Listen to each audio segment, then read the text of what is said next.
we'll call the Select Board meeting to order. It's February 18th, 7:03 p.m. We have 3 members present, myself, Renee Deli, Brad Bramwell, and Michael Toole. Megan Arts will be joining us a little bit later, and Jack Conway is unavailable to make it tonight. So with that, let's go into the appointments and resignations. The first item is the resignation of Michael Harrington from the Commission on Disability.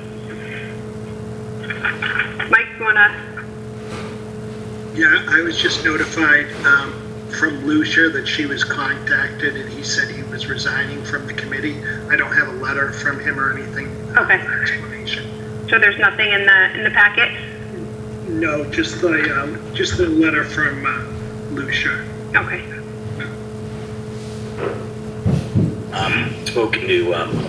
I've spoken to Mike about this, Renee, and I know that his hope was that the commission was a little bit different than what his expectation was. And I talked to him about trying to make it into kind of what his expectation was, if that was even feasible, and it just seemed a little bit more than he wanted to do at this time. Okay, great, thanks, Michael. And of course, I try to loop him into another committee, but he said right now he was going to take a break. Okay. Mike, do we have to vote to accept the resignation? No, you don't. Okay. So it'll be noted that he's resigned from the position, and that would leave us with a position open on the Commission on Disability. If anybody is interested, they can reach out to Mike Units. And I think there are several positions open. Correct, Mike. Right. Okay. Mike, those are posted online, right? Yes. Under vacancies? Okay. Yep. Great, thank you. Okay, next item is the appointment of Amy Logan as a part-time administrative secretary for the Veteran Services Department. Yep. Estelle can't be on tonight. She apologizes for that. Estelle interviewed many people for the position. The position's been vacant since the beginning of COVID, and Estelle wanted to wait until we were further along with COVID and things looked like they were getting better. So she did move forward at doing interviews and recommends Amy for that position. It's a part-time position. It's not a new position. It was already in Estelle's budget, but she had not filled it. You want me to read the announcements, Chair? Yep, I was just going to ask you to do that, please. Okay. Mike, I'm sorry, were you done? That's fine, yep. Yep, okay. From Michael T. Units, Town Manager, February 8th, 2021. Notice of the appointment of part-time administrative secretary. I hereby notify the Select Board in accordance with the provisions of Article 4, Section 2B, and the Norton Charter that acting in the capacity of appointing authority, I've appointed the following individuals as part-time administrative secretary for the Veteran Services Department, Amy Logan. The appointment was made on February 8th in accordance with the provisions of the Norton Charter and will be effective February 23rd, 2021, unless the Select Board votes to accept or reject the appointment prior to said date. However, I specifically request the Board's acceptance of this appointment with an effective date of March 1st, 2020. Please be advised if there are any questions. Michael Units. Great, thanks, Michael. I'll entertain a motion to accept the appointment of Amy Logan as a part-time administrative secretary for the Veteran Services Department. So moved. Seconded with the correction of March 1st, 2021. I thank you, Mike. Thank you, Brad. Thanks, Brad, for keeping us on point. Okay, we have a motion and a second. Roll call. Michael? Aye. Brad? Yes. And I too say yes. So congratulations to Amy and welcome aboard. And Estelle, as I'm sure she's been looking for this resource for a while. Okay, next is the appointment of Christopher E.D. Martino as the Water and Sewer Department Foreman. Michael, would you like to read that in the record? Sure. Oh, go ahead.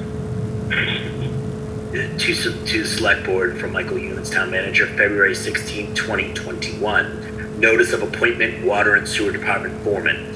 I hereby notify the Select Board that in accordance with the provisions of Article 4, Section 2B of the Norton Charter, acting in the capacity as an appointing authority, I've appointed the following individual as the Water and Sewer Department Foreman: Chris E. DiMartino. Said appointment was made on February 16, 2021, in accordance with the provisions of the Norton Charter and will be effective March 3rd, 2021, unless the Select Board votes to accept or reject the appointment prior to that date. I specifically request the Board's acceptance of this appointment with an effective date of March 1st, 2021. Please be advised of any questions. Michael Evans. Great, thanks, Michael.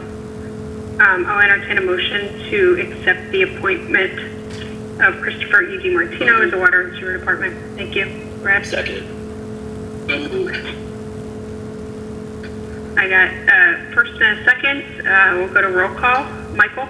Aye. Brad? Yes.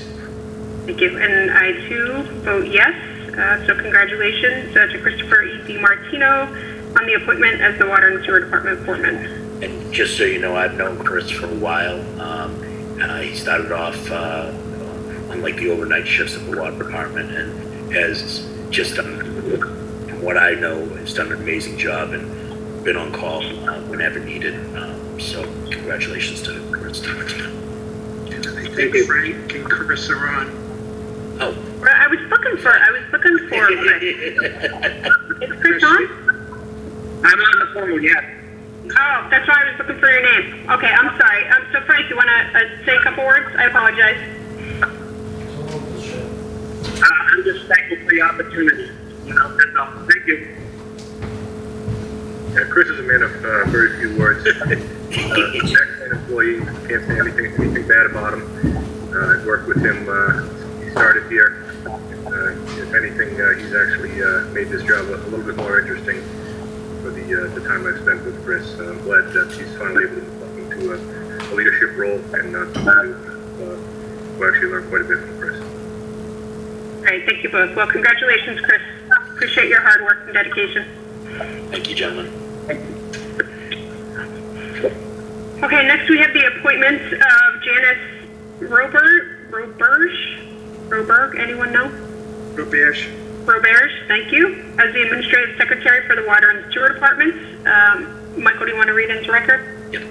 To the Select Board from Michael Units, Town Manager, February 16, 2020. Notice of appointment of Administrative Secretary. I hereby notify the Select Board that in accordance with the provisions of Article 4, Section 2B of the Norton Charter, acting in the capacity of the appointing authority, I have appointed the following individual as Administrative Secretary for the Water and Sewer Department: Janice Roberge.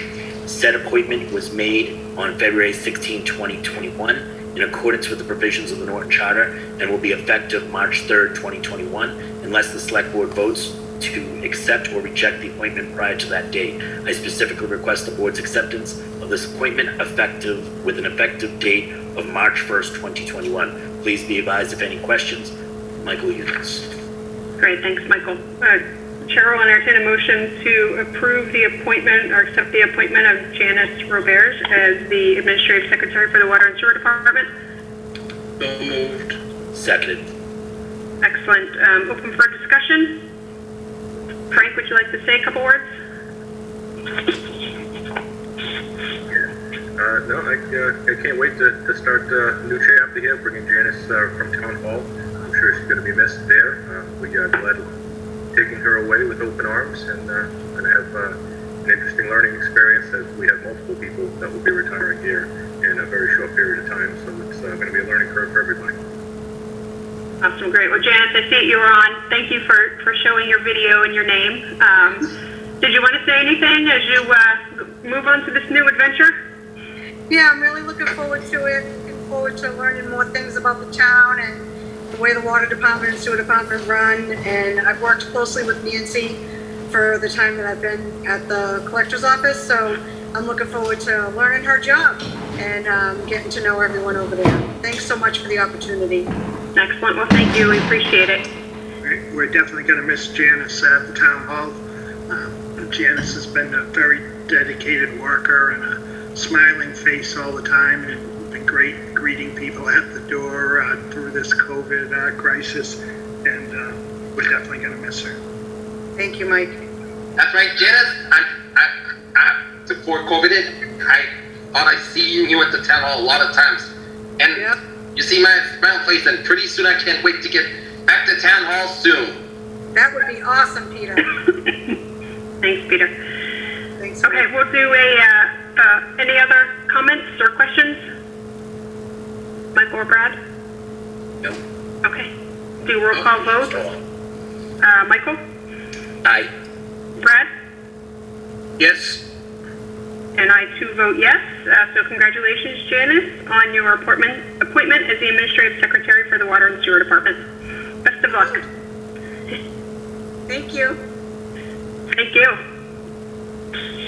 Okay, Mike, if I'm reading this right, we don't have anything under licenses and permits or announcements? I've got a couple of announcements. Okay. Michael, fire away. Okay. Just a reminder to everyone, we have the 100th birthday of Norton resident Mary Coolis. Hopefully I'm pronouncing her name correctly. There's a deadline of March 31st. We're encouraging the Parks and Rec, encouraging all residents to send her a birthday card. Attention to Mary to the Parks and Rec Department. Pulling together a small event with emergency vehicles. Rep Howard, Rep Barrows will be in attendance to offer a citation, and DJ will be there as well to recognize this resident's 100th birthday in town. Also, there is a rumor, depending on approvals and finals, but on March 27th of this year, the Easter Bunny will be coming to Norton and doing an emergency parade route with more details to be coming. There will not be an Easter egg hunt like we've done in the past due to COVID, but we will be looking forward to welcoming the Easter Bunny with logistics to be approved. And then last but not least, from Beth Rossi, and I know Chris will talk about this a little more further. The senior center does not have vaccines, but they are more than welcome to help any citizen who is trying to get an appointment or does not have a computer to try to help them with the computer and set up an appointment for them. And again, I know Chris is probably going to talk in a little more detail about this as well, and I know Beth's on if there are any more questions about that. And that's what I have, Madam Chair. Thank you, Michael. At what point do we have the updates? Because I don't see it in the agenda that I printed. The updates. On COVID? Oh. I'm actually here for budget, Renee, but I Oh, okay. got paid ahead of my budget. Okay, then can I, maybe we can just speak quickly in respect to what Michael said, and it's a question for both you and Beth. The phone number that they established for those 75 and older, is that still an active number, and can the next priority group use that number as well, or is it specifically website registration only? The 211, is that what you? Yes, yep. So I believe it's still working. I think that everything right now is struggling to work after yesterday's announcement with the added groups to the phase. So, you know, they had 1 million people that became eligible as of 8 o'clock this morning. As of that, we saw quite a influx on the state website that caused it to crash. They, I guess, weren't expecting that, but to me, it was kind of predictable. But at any rate, yeah, so it's still the same, 211 for the phone call, or you can go on the mass.gov website to register online. Great, thanks, Chris. And Beth, are there, there you are, Beth. Are there folks that we know of that are having transportation issues to get to the vaccinations? Not really. It seems like most people are sort of, not that I'm aware of anyways. We had an ongoing list of like 100 people who wanted to get the vaccine at a local clinic. Most of those people we were able to hook up with the Sturdy Clinic this past weekend. We're in the process of recalling everybody on that list and making sure that they're all set. So, you have a distribution list for seniors in town? I do, kind of. Okay. Is it more like they've given you information, or is it something that we have, like we put together based on I have information we have names from? and addresses of all the older residents in town. As far as phone numbers, those are the ones who have registered, so. Okay. I don't have phone numbers for everybody. So Chris, from an alert perspective, if we send something out, we're not hitting, we can reasonably expect that we're not hitting the entire population? On the Norton alerts, yes, we can reasonably say we're not hitting the population because that is a site that has to be registered for, which can easily be done on the town's website. But as far as, we also have the option of alerting through Beth's system. And we can do a robocall through hers as well, which hits a little bit more of the seniors, or almost all of them. My newsletter goes out to all the addresses in town, and that's due to go out soon. Okay. Beth, have you asked, like, through that newsletter, whether or not like, for folks to get back to you with phone numbers so you can put them into your database?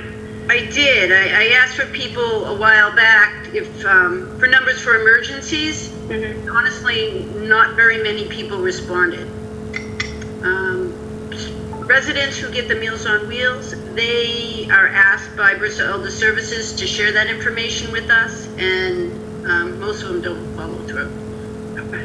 Thank you. Michael, do you have a question? Yeah. Beth, what's your sense, Beth and Chris, what's your sense beyond frustration? When they come to you, are you able to square away their concerns, or is it just, if you're lucky, you're able to do it? I mean, I think the biggest role right now is telling people to relax and to be patient. And, I'm very honest with them. I've told them that, we tried to get a town clinic here for people, and unfortunately the state didn't provide us with the vaccines. I'm just very honest, telling them the reality of the situation. The phones were ringing off the hook this week once they opened up the new section, and people couldn't get through today. It was nuts, but I think once you tell people that it's all going to work out, we had the same rush when the 75 plus first went online, and things settled down. It's just the initial craziness of the first day, and I think people just need a little bit of reassurance. I would strongly, if anybody's watching this video, if people are having problems with transportation, or if people are, I would give it through next week to try to sign up. But if you're still having problems next week, give us a call and we'll see what we can do. I'd just like to echo that, and then also I'd like to add that although the state is not looking to allocate vaccine doses to the town for clinics, they have asked us, and we're going to find out more information tomorrow, to start focusing on our homebound citizens, as well as our senior housing and low-income housing for seniors. So that's something we're working on right now. We're essentially ready to go because we had been planning to do clinics anyway. But the one thing I would like to put out there is anyone that knows a homebound resident that it's just impossible for them to leave the home to get a vaccine, if they could email that to Beth or myself so that we can get them on the list, that would be great. And Chris and Beth, can you guys provide the email address as well as the phone number?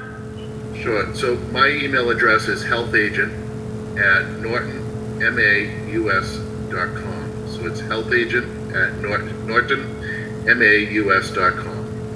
And my office line is 508-285-0262.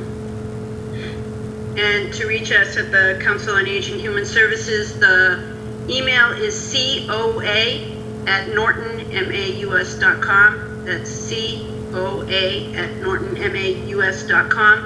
And the phone number is 508-285-0235. And Great, thank you. and you're looking for seniors that are homebound or are in Norton housing. We know of the people in Norton housing, so basically I think we're looking for the people who don't drive, who are stuck in their homes, who don't have the family resources to help them. Yeah. And it's not necessarily strictly seniors with the homebound, I believe.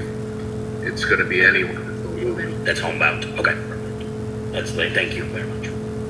And this morning I was getting ready for my newscast, and I found this Facebook post from the Office of Senator Paul Feeney, and it's unacceptable and we are the intellectual capital of the country, and we tell people in every sector, yet the Commonwealth vaccination system is an end-user nightmare. Get an appointment to be immunized during a pandemic should be like scoring concert tickets online, and we need to do better immediately. And to those in the district that have reached out in frustration, anger, and fear, Feeny is with you, and I'm with you, and you deserve better than we experienced so far. Right, thank you, Peter. We are almost at the end of this pandemic, so we got to be patient with the vaccine, and we got to be patient, and we got to be calm, and we got to be cool and collected, and we're almost at the finish line of the pandemic, so it'll be over in spring, summer, fall, so hang in there, and we got this. Thank you, Peter. Okay, Brad or Michael, any other questions? No, I'm all set, thank you. Okay, thank you guys. Frank, we'll move on to you for the update on the water treatment facility and water projects.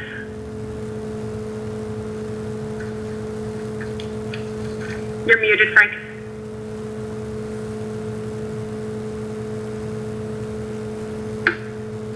I'm on now. Yep, we gotcha. I can go on with a long-winded speech, or if you guys have any specific questions, I can target Phil if you tell me. I don't even know what I don't know, Frank. So, Frank, I can tell you, I reached out to Mike about this because we haven't heard from you guys in a while, and I was wondering, like, personally, I can say my water is 100 times better than it used to be. And so I was just wondering how the treatment facility has been going, you know, if there are still a lot of complaints, how those are being handled, you know, what you guys see from that side, and then just a general overview on, you know, the project. Anything that you want to share with us that I think it's been about 2 months since we've been together, so.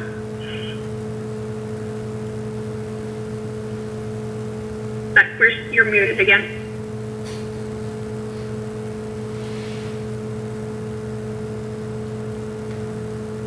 I'm on now.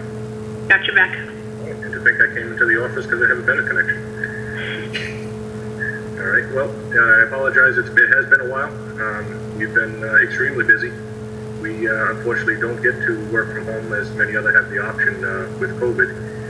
And with only 5 licensed operators to run that facility, you can imagine the challenge that we face if we have 1 or more people that have to quarantine, even if they're going above and beyond the standards of social distancing. So it remains to be a challenge until this vaccine gets out, and you know, our workers are doing unlimited amounts of overtime to cover for others that are in the plant who need to be out for quarantine. So we've seen an impact on the budget because of that. You know, thankfully we've had enough staff to maintain and keep that good quality water leaving the plant, getting out to the customers. I know everybody's important question is how many dirty water calls have we had? Honestly, we've had 5 since October when we stopped doing the system flushing. So that's 5 unknown calls that came in, or unknown causes, I should say. We responded to 2 of them. They were actually voicemails that were left. Went out. Our typical procedure is we operate a fire hydrant closest to the complaint, open it up. Obviously, weather permitting, we have to be very choice where we put the water. Those hydrants opened clear. There was 1 hydrant that opened and actually had some discoloration, and believe it or not, that was Christmas weekend. Our operator was on call, stopped by the area. It was on Pine Street. That hydrant ran, we're taking a guess, it was under 10 minutes. He opened it. It was going into the woods, went did his duties down at well 1, came back, locked the gate, and by the time he got back, it was clean. On average, it takes 10 to 15 minutes to do the well rounds at that well on the weekend. So that's our best guess on that. It could have been clean within a minute. It could have took the whole 10 minutes. We really don't know. But the end result is exactly what we expected it would be. We actually, believe it or not, received a call just the other day. We were able to head this one off without sending somebody out. John, the assistant here, was able to grab the call as it came into the office early in the morning. After a few conversations back and forth, questions were answered, and it was determined it was actually a problem with their hot water system. They couldn't remember the last time it was flushed, and that is a big part of what we see is a lot of internal plumbing issues that have been going on that people unfortunately automatically assume because of Norton's past with the water that it's related to the water. So you know, if you don't have a maintenance schedule for your hot water system, your hot water tank, if you don't feel comfortable doing it yourself, you can obviously reach out to a plumber. Unfortunately, it's something that we can't offer that service because it's on private property. But on average, you want to flush those out at least twice a year. And believe it or not, there'll be a cost savings to you if you haven't done it in some time, as the sediment builds up in the bottom, and it can cause the hot water heater to work even harder to heat that water that's in there. A vast improvement from what we've seen in the short time that the treatment plant has been operational. It's been just over a year now that we're coming up on, and we're only running right now at about 50% capacity because of the limited water we can withdraw from our aging wells 5, 6, and 4. 5 and 6 are in the process, the final stages now of drilling. Well 5 is drilled. We're waiting on the screen to be delivered. There's obviously a problem. We believe it's coming from the Texas area, so that delay could be lengthy. The driller right now has moved over to well 6, which is the second replacement well that we're going to install. That one we actually had, we did a little preliminary drilling with a smaller hole to get your water quality ideas. We really weren't happy with what we saw there for manganese, which is what the problem has been all along in town. The driller and the engineers recommended going with a little bit larger hole and longer pumping test to make sure we were in a spot that we actually really wanted to sink some money in and have the well drilled. Board of Commissioners agreed. We ended up going with a larger well, and actually it was an 8-inch diameter well, and we were able to sink it 20 more feet than the original depth. So we had what was called basically a false bottom. We hit some type of rock, ledge, whatever it was, but we weren't at bedrock. We wanted to go as down as deep as we could, so we got another 20 feet out of that well. That's going to improve water quality. It's obviously going to improve the yield of that well when it's installed. So right now with wells 5 and 6, like I said, they're done, for lack of better terms. They're at less than 50% capacity of their original design, so they are well overdue to be replaced, and we can't wait until that goes online. Putting that online and putting the additional flow into the treatment plant is going to be just like starting up the plant all over again. We're going to work through different bugs, seeing higher pressures, higher volumes than we've seen with the initial startup that we had last February. So it's going to be a learning curve all over again for the guys that spent so long down there getting a handle on what's going on now. We could anticipate, a few more leaks, a few more chem feed issues. It's going to be a whole new animal, if you really want to call it that. Once you start operating that plant, you get accustomed to, what it does, some of the noises, some of the adjustments that you make daily, and this will throw a wrench in those normal days that are down there. Let's see, what else we got here? In the capital plan, I've asked to have the authorization to spend additional retained earnings from a project that came in under budget, under time, which was the Reservoir Street project, the water main replacement, to do a small project, which is the White Street project, sandwiched between East Main and Newland. There's under 1,000 feet of pipe that really needs to be replaced there. It's an older 8-inch pipe, and it's sandwiched between two larger 12-inch ductile mains. So it becomes a little bit of a bottleneck in that area. It hasn't created any water quality issues. We don't want it to start being a problem area based on the age of the pipe and the pressures that we see through there. So having the money already in place, authorization to spend it was at a previous town meeting. We're going to go ahead and install that pipe. It's, I believe it's 920 feet to be exact. That'll connect the two 12-inch pipes and the 10-inch pipe on Newland Street. Won't be any major improvements. We may throw 2 hydrants in down there to help with fire protection and then flushing. It's not going to be a game changer in any way, but it's long term that we look at the availability to basically flush that area better than we do now. It's going to have the water main on the main road instead of White Street, which is the small side road, and the addition of the 2 hydrants is something obviously we can't turn our head at either. Moving forward, we have the Mass DOT project that we're going to be a part of. We worked with the contractor. They started, they were off to a pretty good start before the winter hit. I believe there were over a dozen services that have already been connected from the old main to the new main out there on East Main Street. They still have quite a few to go. As they move their way from Elm Street towards North Washington down towards 495, they start coming up with some of the older water services, a lot of black iron pipe down there, which if you excavate it, it tends to leak, and usually it'll just rupture if it's not supported. So they run into a few of those in that area. They were pretty surprised of how deteriorated the pipe really was, and it actually required a couple of emergency shutdowns in that area so that they could go in and shut it off main and connect to the new pipe. We anticipate that's going to be a normal event. The further you get down the road, the closer you get to 495 with the age of the homes that are there. And that's one of the reasons why we push so hard to make sure that we were getting rid of the old pipes and the old water main in that area, knowing the age, and wouldn't want to have to deal with it when that road is widened with sidewalks. And it would just be a nightmare. So there is some major work that needs to be done down there. We're going to be working with the contractor. As part of their design, they actually have to relocate one of the largest pipes we have in town. It's our 16-inch water main. And to do that, it's going to require multiple people to be there. We're going to have the treatment facility shut down. We're going to have to run off storage while this work is going on. And, staff will have to be on hand for flushing and obviously somebody be there for inspections. And this is also, they can install their new drainage system, which actually takes up the same location that our water main is in right now. So that's going to be a heavily coordinated effort between our department, the contractor, and the fire department. And hopefully we can determine the best time to do that, if there really is one, and we'll move ahead from there. Let's see, Pine Street, jump over the Pine. The temporary trench paving held up pretty good. It's still in very good shape. We have an agreement with the town's highway department that they will take their contractor this spring or early summer down and actually pave it, and the water department is actually going to pay that contractor for their services to pave from Plain Street at Pine down to 167, which will be the entire stretch where we have that new water main installed. That's about it in a nutshell. I know I rambled on. If you guys have any questions, bring it back to where it was. So you don't have much going on. Madam Chair, for You a don't have second. much going on, Frank. Is that what you're saying? There's not much going on. No. Madam Chair, this is Luke Grant, if I could add something. Yeah, please go ahead, Luke.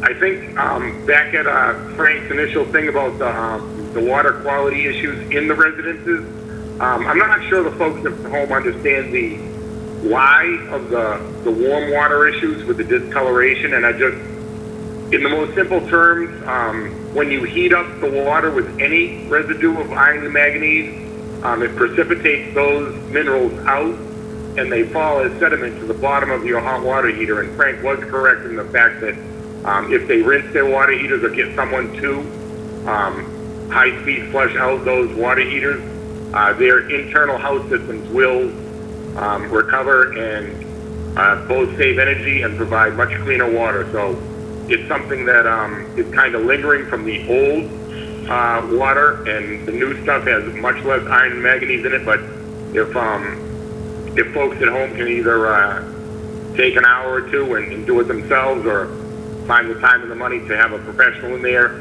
I think anybody with any discoloration would greatly benefit from the hot water heater purging and cleaning. Great, thank you, Luke. And did I hear, Frank, you mentioned just as normal course, right? People should do that about twice a year anyway? Yeah, you're correct. We try and recommend to actually do it after we go and buy their home with the flushing program. If there's going to be any time something's going to be disturbed, it will be during our aggressive flushing program. So that's when you're going to have the best chance to pull something into your home, whether you've done it intentionally or unintentionally. And if that does get in, it's obviously going to come in on the cold water line. It's going to end up in your hot water if you were using the hot water at that time, and settle out to the bottom, just like Luke had mentioned. I think I ran over that really quick. He gave a very good explanation of what it was. It's something we deal with on a regular occasion, but for those that aren't aware, his description was definitely a little more involved. Great, go ahead, Michael. So Frank, and correct me, so which wells right now in town are going through the treatment plant?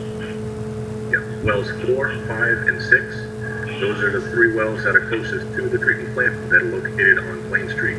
We have well 1, which is on Pine Street, which does not go to there, and well 3, which is on Newland Street, which also does not connect to there.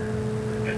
And the well 1 on Pine Street, that's been a struggle for you just because it's a shallow well, or is that accurate? And I don't want to, I put some color on that, and I don't mean to. But if I'm misspeaking about that, please. It is a shallow well. It's actually in a different aquifer. It's in the Taunton River Basin instead of the Canoe River aquifer. Not sure if that has any major impact on why we see higher levels of iron and manganese there. it definitely tends to lead the question that way. It's one of our smaller wells. We only get about 200 gallons per minute out of that. So we use that well, basically when the guys come in, we try and have what's a normal start time at the plant, and that's 6 in the morning. So if we see demand in the system that's starting before that, instead of bringing somebody in and paying a ton of money on overtime, we have wells 1 and 3 set up automatically with the SCADA control to actually start based on tank elevation. So that gives us a little bit of wiggle time, usually an hour or two before the demand increases enough that we have to start that treatment facility. The treatment facility right now, because of the limited amount of water going to it, is a fully hands-on operation. We cannot start it remotely. We want to make sure that we have operators there to maintain the water quality coming in and the chemical adjustments that we make. We make them hourly that are there. So if we took a gamble and actually let it run automated, and there was a problem, if we lost a chem feed line, if there was air in one of the lines, the time it would take to shut the system down, pump to waste, and restart and recalibrate everything, it is far more involved than it would be just to have somebody there a little bit earlier. So wells 1 and 3 we use very sparingly. Obviously summertime, they're running almost continuously, as with the wells 4, 5, and 6, just to meet demand. When we see wells 5 and 6 come back, we should see those come back to possibly, I mean, it's a possibility that we're going to return to our original gallons per minute there, which well 5 would have been around 700 gallons per minute, which is around 1 million gallons per day. Well 6 was, I believe we're in the 600 range over there, which would be like 0.86 MGD. So with those 2 wells alone, we'd be able to put enough into the system where we could take well 1 completely offline, and that's the long-term goal. There is this ugly thing called PFAS that's going around that we will be sampling for. We're required to have our samples done by April 21. If that comes back and it's over the threshold level that's set in place, we're going to have to look at doing another type of filtration, and that filtration has to be done after you remove the iron and manganese. So again, we're going to rely heavily on our wells 4, 5, and 6. If the numbers at wells 1 and 3 are too high, they will actually be required to be shut off until some type of filtration system is determined. And I guess the follow-up question on that, is there plans in the future to replace well 1 or drill deeper, or I'm not even sure if you can, but is there plans to go find another well in town here to support the 4, 5, and 6? Or are you guys comfortable with the project that you're doing now and the expansion of those wells that if right now it's fitting the need and our future plans need? No, very good question. We're always looking for new sources. From start to finish for a new well, it can be between 8 to 10 years from finding the property, purchasing it, doing your testing, going through the DEP, the EPA, and actually getting the authorization to remove additional water from that aquifer, whether it be Canoe River, Taunton River Basin. It's involved. So you're better off trying to rehab what you already have, and then look at additional sources. I'm not sure if Luke is still on. If I remember correctly, many years ago, there was a study done, looked all throughout Norton, found a couple sites. A few of them were down where our water treatment facility, our water building is now, down the Rehoboth end of the town, and the water quality down here, as you get closer to Rehoboth, had higher levels of iron in it. So they weren't looked at as a feasible option. We have one piece of property right now that we're interested in. We're waiting to hear back. I know Jennifer Carlino is working with me on that, and that's actually in the Pine Street area. Property that may be coming up for sale from a resident and will be offered to the town first, I believe, because of its current, I believe it's a 61A land use right now. So the first option goes to the town. So there's definitely very limited properties that come available, something we're definitely going to look at and see if this is something that we can possibly look at a new source there. And I'm assuming the need for with the water, your water treatment plant is doing its job, and you're comfortable with this. The idea of ice picking, seeing the night. I know there was a lot of discussion before the treatment plant going on that after the treatment plant we still may have to ice pick lines or replace lines, and I know you're slowly doing that. But is that conversation pretty much gone to bed at this point? The ice picking part, I think, is put on hold for now. We've seen such vast improvement with our aggressive flushing program. It was experimental, to say the least. We went out, we moved water using some of our larger pumps that we've never flowed water at that rate before through some of these mains. Our second round that we did was modified based on the water availability that we had with the very dry summer. And the water quality just from that one aggressive flush was so vastly improved. It really leads us in a different direction. We may not need to spend the money on the ice pigging. We may be able to spend it towards other projects as far as water main replacement.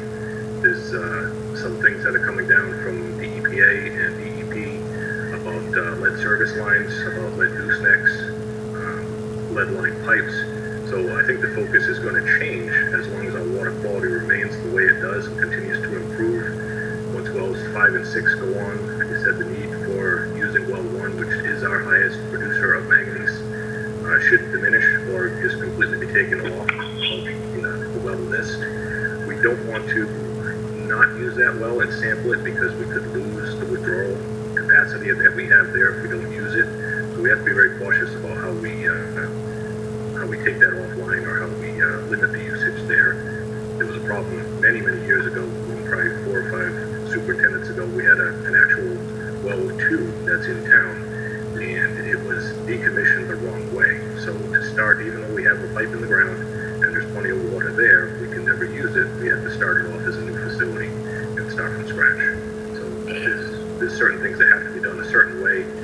Hopefully I can get the ins and outs of that, and we can take that and knock that down so it will be as limited usage as we need.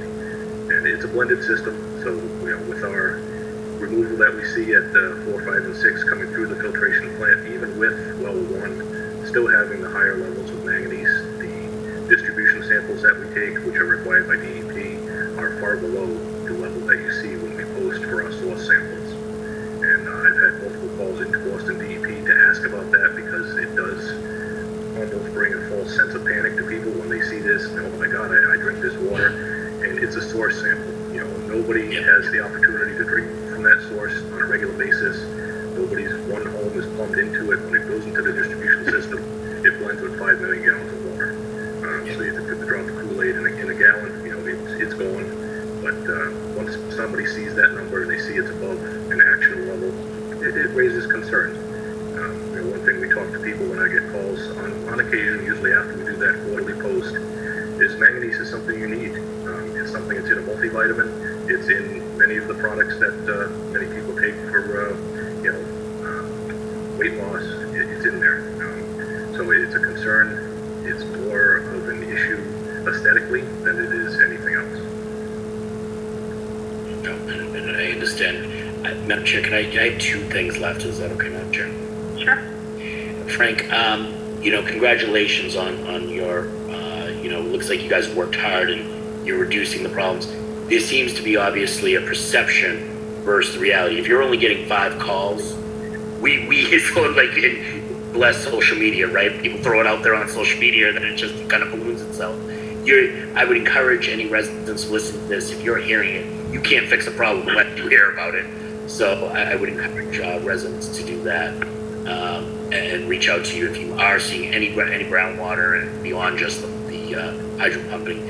And the last one is, and this has always been kind of, I know we have elevated manganese levels and it's naturally occurring in the environment and all that. And short-term manganese, high manganese levels isn't going to hurt anyone. At this point, we're gone beyond the short-level exposures.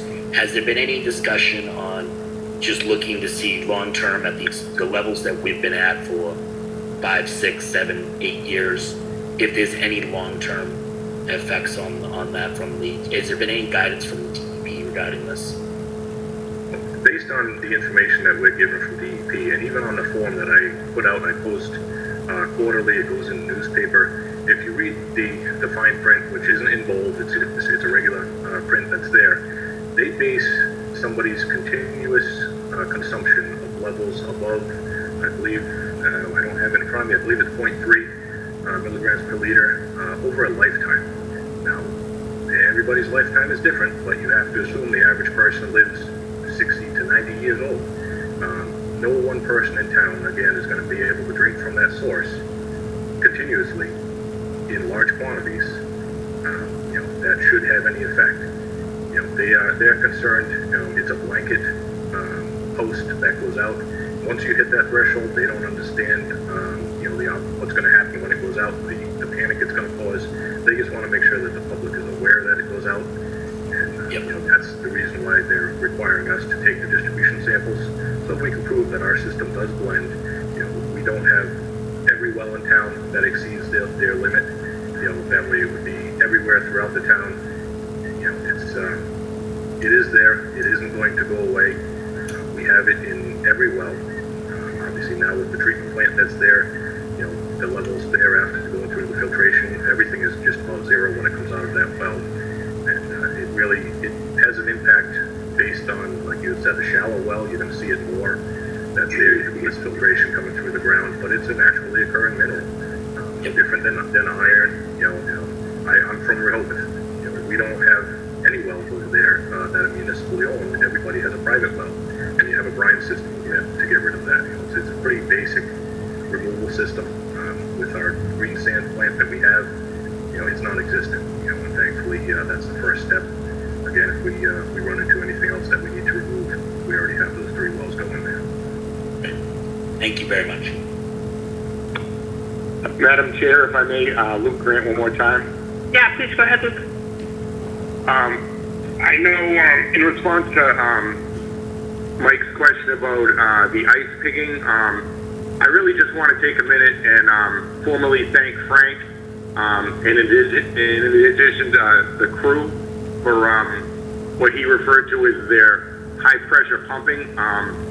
The guys regularly go above and beyond the call with hours and commitment and their knowledge of the system, and a lot of the folks at home don't realize it because the infrastructure is underground, and a lot of times the guys are working either at night doing the flushing or whatever. But I really want to personally thank everybody in the department. Since the plant has been a new thing and come up on its own, they're really stepping up, and I'm quite frankly very proud of Frank and all the guys, and the office staff as well. But I just wanted to say that it's his leadership and their dedication that is bringing the stuff up to speed. And I don't think we'll need outside contractors to do things like ice picking and such, because we have such a dedicated staff, and we're very lucky to have them all. That's great. Thank you, Luke. I was thinking the same thing as Frank was giving the update, and certainly the impacts during COVID, right? It's not an easy thing, and that means a lot that, the team rallied together and made sure that the, continuous operations. So definitely thank you, Frank, to you and your team. I want to make note, Megan Arch joined at 7:42, and Megan or Brad, did you have any questions for Frank or Luke?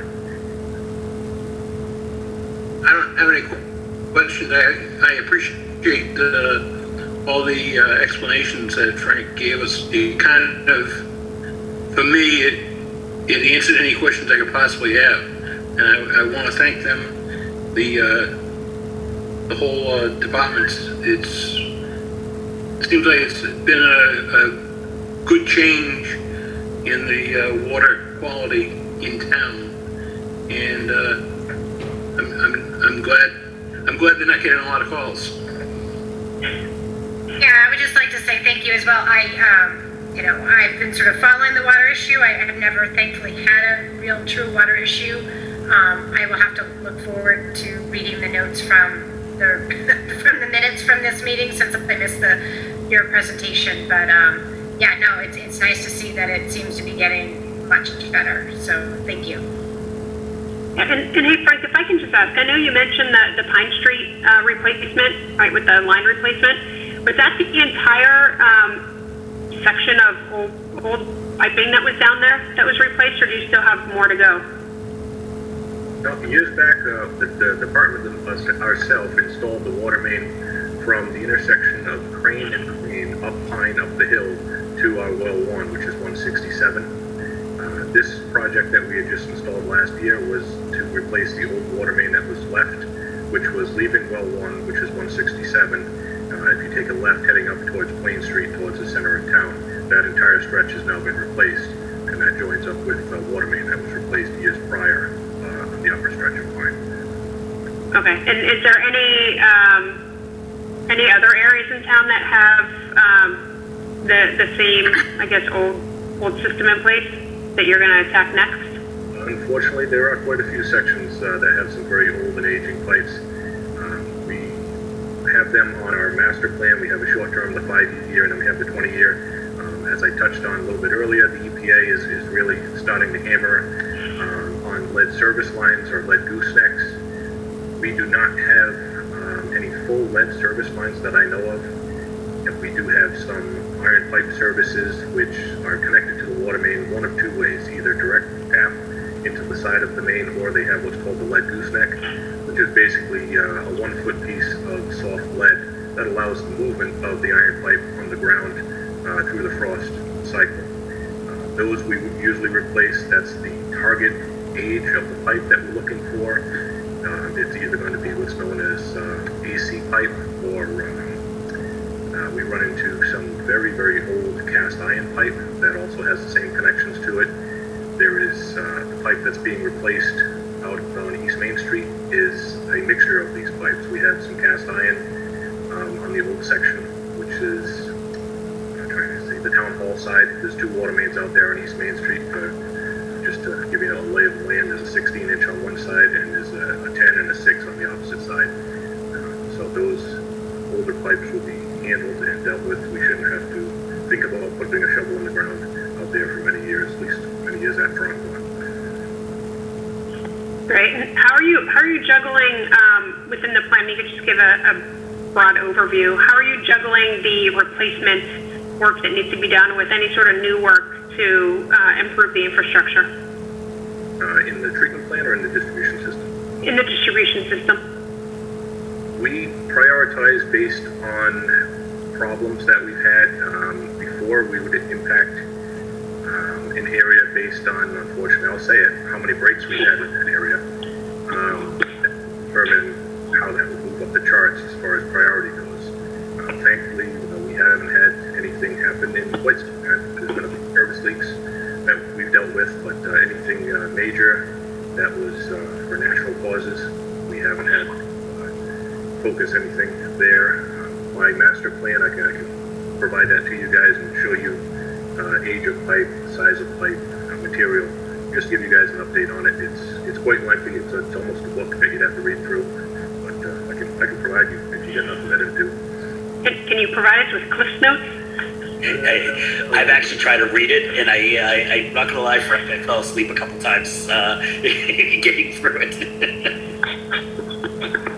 It doesn't surprise me. Or a highlighted version. I'm a fan of that too. I'll get you some Cliff Notes. That'd be awesome. Thank you. Any other questions from the board? Okay, well, Frank and Luke, thank you so much for giving us an update tonight and providing that information. We really appreciate it, and thank you again to your teams. Please pass along our appreciation as well, and hopefully, that we'll get through the pandemic. And is your crew in the next priority group for vaccinations? They keep changing the priority groups, unfortunately. Even though we are technically a first responder, we're not classified as a first responder, which is unfortunate. I don't want to take a pat on the back for this, but if we don't perform our duties, other people can't do their duties. You can't have a town without a water and sewer department. So the fact that we rely on 5 or 6 people to basically handle the town is a little concerning to me that we weren't put into a different classification. But I'll leave it at that. Understood. Okay, well, we fully support getting them vaccinated when they're eligible, definitely. Exactly. Okay, thank you guys so much. Thank you for having us, and we'll chat again soon. Thank you, everybody. Perfect. Have a good night, guys. Thanks.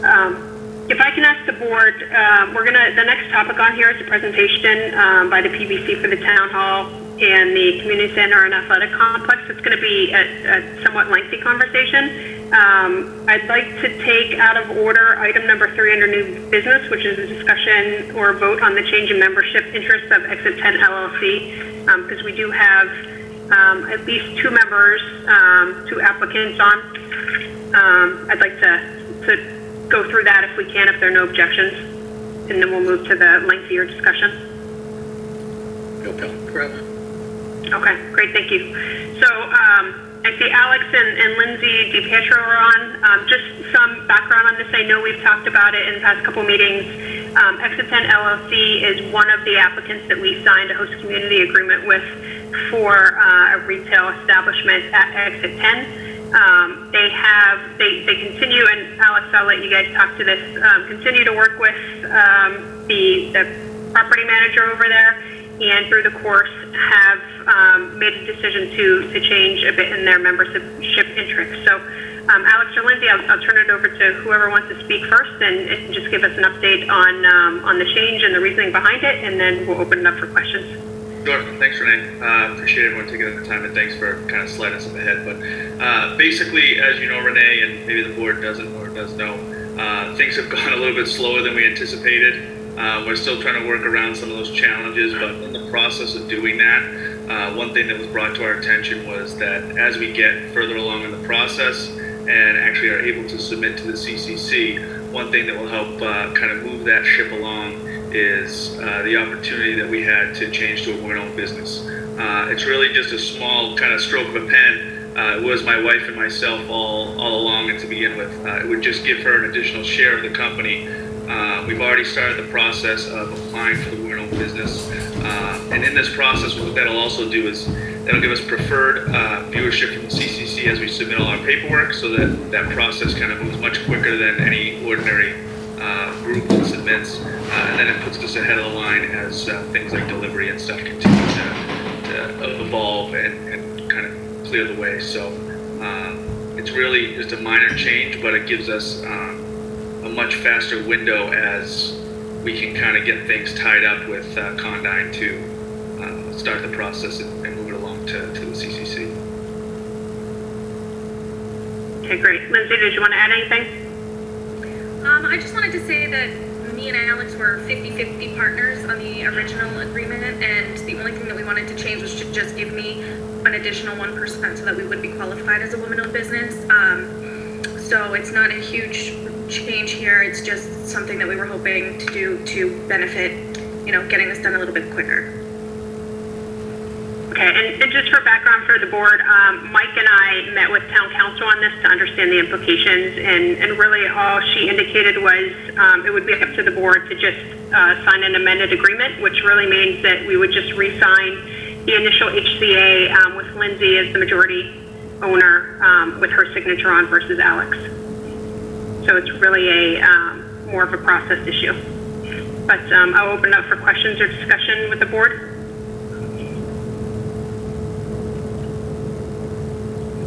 That seems pretty straightforward. I'm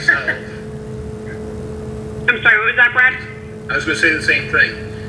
Okay. I was going to agree that it's very straightforward. It's just a simple paperwork issue, and I see no big deal about it at all. Okay. Agree. Okay, excellent. So with that, the chair will entertain a motion to accept the change in membership interest of Exit 10 LLC, and we will amend the HCA signature portion as needed. Thank you, everyone, for your time. Hold on. Oh, sorry. I'm sorry, who moved? I'm so moved. I'm there some- Brad. So I got. I'm sorry, Brad. I'll surrender. Brad so moved it. I seconded. Okay, so we have a motion and a second. Any further discussion? Okay, we'll go to roll call. Megan? Yes. Brad? Yes. Michael? Aye. And I too vote yes. So we have approved the change in the membership interest of Exit 10 LLC. And then, Mike, can I just ask on process, will we just submit another signature page and replace Alex's name with Lindsay's? You're muted, Mike. For the course. I was going to start with that part. If everything else stays the same, I'll just attach a new signature page to the entire document, and then we'll sign that. Okay. I did look through it, and I didn't see any other changes, but maybe I'll circle back with you just to confirm beforehand. Okay. great. Well, thank you both for coming and for your time tonight, and we will be in touch with the next steps. Thank you all. Appreciate it. Have a good night. Yep. You too. Thanks. Take care. Okay. So now we'll move on to the presentation by the Permanent Building Committee on the Town Hall Senior Community Center and the Athletic Complex projects. I believe that Dinah is going to start us off here. Yes, okay, thank you very much, I certainly will. The building committee is here, and we would like to present to you the work that will be going towards town meeting and the election in April. I have Mike Riveras here from DBBW, the architectural firm, who's going to present the Town Hall Council on Aging side of this project. And Dr. Baeta is here for the school side of the athletic field portion of the projects. So I'd like to begin with Mr. Riveras from DBBM to run you through our presentation. Good evening, everyone. I'm going to share screen.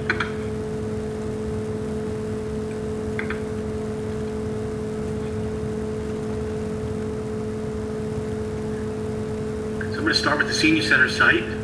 The Senior Center project, I should say, which is on Mansfield Ave. It's a 5.7 acre site, which I believe most of you are probably familiar with. It fronts on the Norton Reservoir. We've laid out the site to as you can see here, to accommodate 62 parking places. The site has been designed to accommodate buses as well as to accommodate large semi-trailers that can serve the pantry, which you can see. This is a layout of a large truck here. Some of the features of the site is obviously the fronting on the reservoir, and you can see that we've conceptually laying out the concept of having walking trails through the woods that would allow people to give people access to the reservoir.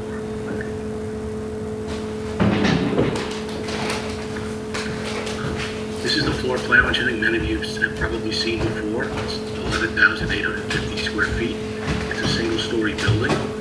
This plan is similar to the plan that was approved in 2018. It's the same program, and it has many similarities to that previously approved layout. I can walk you through this if you'd like, or perhaps you've seen it. I know there's a lot to go through tonight. This is the rendering from Mansfield Ave. Mike? Yes. I'm sorry. This is Renee. I was on mute. If you could walk through this, because I don't know if everybody has seen it. Okay. Thank you. Yeah. So I'm just going to take you. There's a covered drop-off area here that cars or vehicles can pass under. People to come in through the vestibule and into a main lobby. Basically sort of administration and a help desk is going to be just to the right.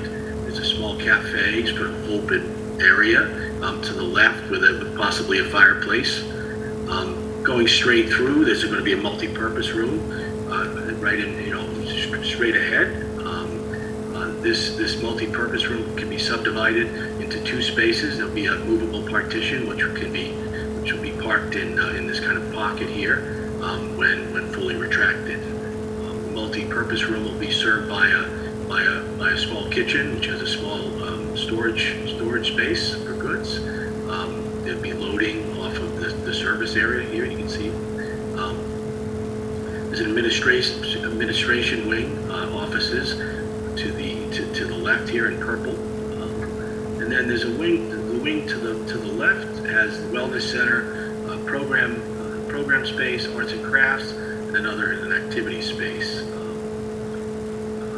Down a somewhat lengthy corridor is the food pantry. It will be divided by a lockable door, but the food pantry will be at the end here, and we'll have a small kind of porch area that can help with loading, can also help serve the public as they pick up goods.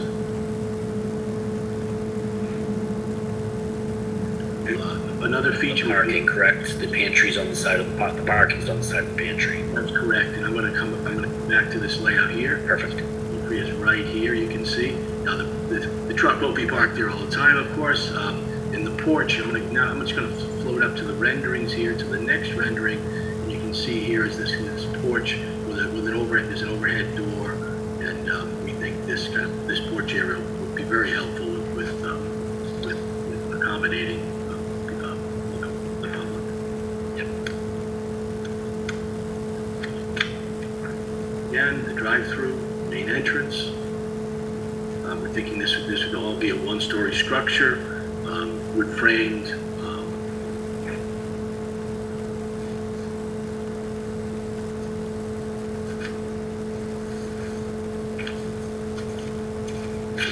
Town hall site, which involves the purchase of a parcel of land in between, this vacant parcel, this vacant piece in between town hall and the police department, the Norton Police Department.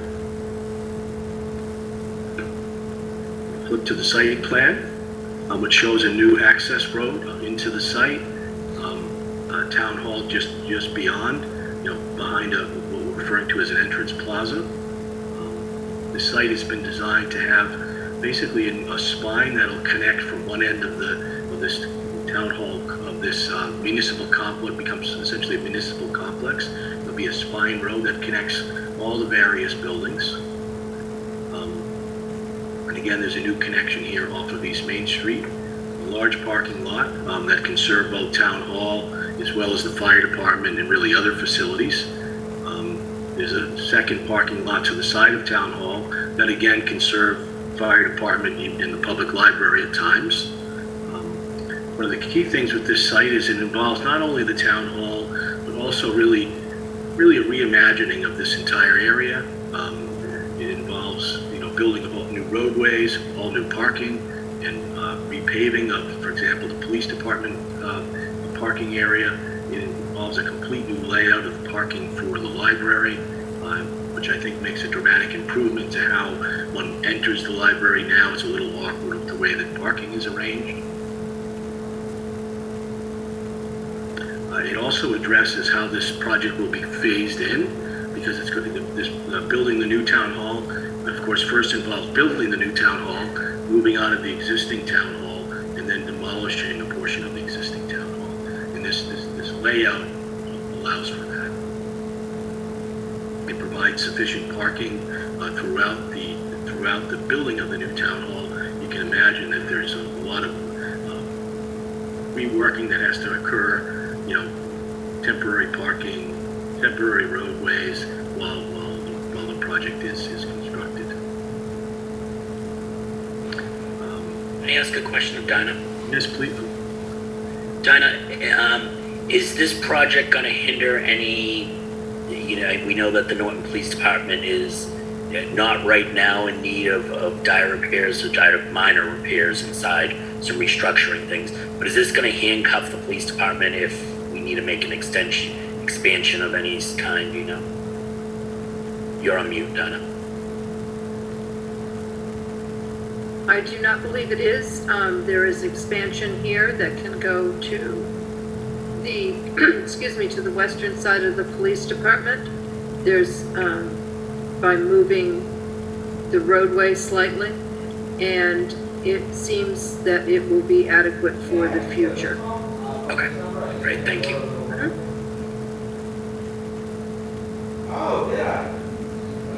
Moving on to the first floor plan.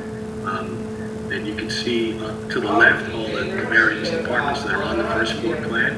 It includes a large public meeting room in blue, treasurer, the assessor, town clerk. There's a mail room, various conference spaces, from everything from a large conference room to a sort of a medium conference room. Veteran services is also on the first floor, and then there's of course mechanicals and similar necessary spaces. Mike, can you zoom in just a tad bit on the diagram? Yeah, I'm going to try. Just before I got on here, I had to kind of flip to, I was on my office computer and I had to quickly change programs and get this on. Let me see what I can do here. If you you go right at the top, the menu bar has a little plus sign on it. You should be able just to hit that and take it up a little bit. Let's just, Keep going into the middle. It's like the hand tool minus the plus, and it says like maybe 212%. there it is. It was covered behind. Oops, I'm sorry. It was covered. Oh, with your share screen? Yeah. I usually do this in another program. So. Okay. Does that help? It does. Yes, thank you. Because I couldn't figure out exactly where like the front of the building was where people would come in, and then I couldn't tell what that big vault for the public record storage was. So so this is the plaza out front in this area. This is in the main entrance is here through this first set of doors into a vestibule and then into an entrance lobby. The elevator is here, and then we have 2 stairways that serve the second floor. So if somebody walks in, and then how are they directed on where to go? Because there's no sort of, is it just going to be signage like against that wall? Well, signage is certainly going to be important, but we actually think it's the architecture itself that's going to tell people, it's going to give people a good indication about where to go. This is this is a somewhat generous corridor, and it's a combination of the sort of highs and lows of a space combined with signage that will tell people where to go. Something that doesn't show up in this plan is, like, we're envisioning that there would be, there's not just a door into let's say in this case the treasurer, into the the shared space for the clerk and for the treasurer. We're envisioning that there would be glass, so you're actually looking into spaces from the corridor, this corridor is not as long as I think a lot of people suspect it is. Does that make sense? Yep, it does. In Mike units, I'll wait for you to unmute.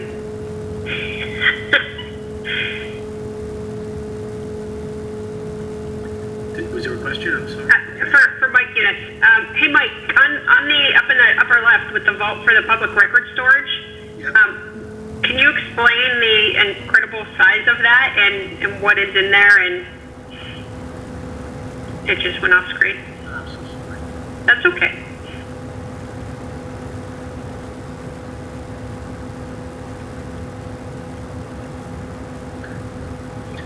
Can you talk about the requirement for the size of that vault? What's actually, because I see 2 vaults right next to each other. I know what the one is for the treasurer's office, but what's the one for the public records storage? The town clerk has to maintain a lot of records. The treasurer has to maintain all the payroll records, and the town clerk has to maintain all important town papers. And the state still has requirements that they have hard copies, so unfortunately, they need that storage space. Is it like hard copies forever? For a lot of stuff, yes. And does this building have a basement? No. Okay, it just seems like a big space for just records versus using a vendor or something. I'm not sure you can use a vendor, Renee, on some of the state documents. I think they have to stay in state control. I mean, I could be wrong about that, but No, you're right. There's certain records that the town clerk and treasurer have to keep forever, and they have to keep hard copies. But do they have to keep them on site, or can they use a vendor and actually put it in a controlled environment? Because I imagine, from a water or fire perspective, that this isn't going to be as... No, this is a robust, prefabricated 6-hour vault. So no, this is intended to be a very robust vault. can we make the treasurer's vault bigger and the clerk's smaller, and hopefully that kind of brings osmosis to the town, or no?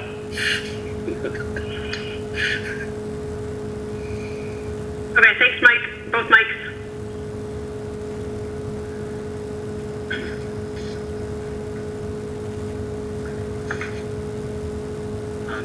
the second floor. Just gonna pan, see if I can get this to fill the screen. One more here, sorry. Moving on to the second floor.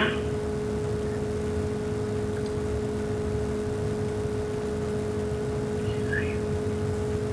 Let me just get a little small here. Maybe I'll zoom in a second. I just wanted people to notice what departments are on the second floor. I think you can see to the left, building department, planning department, the town manager, accounting, board of health. There's a break room for staff. We have the conservation department, as well as parks and recreation. Technology, information technology is on this floor. And then there's additional conference rooms on this floor, shared conference rooms. Zoom in.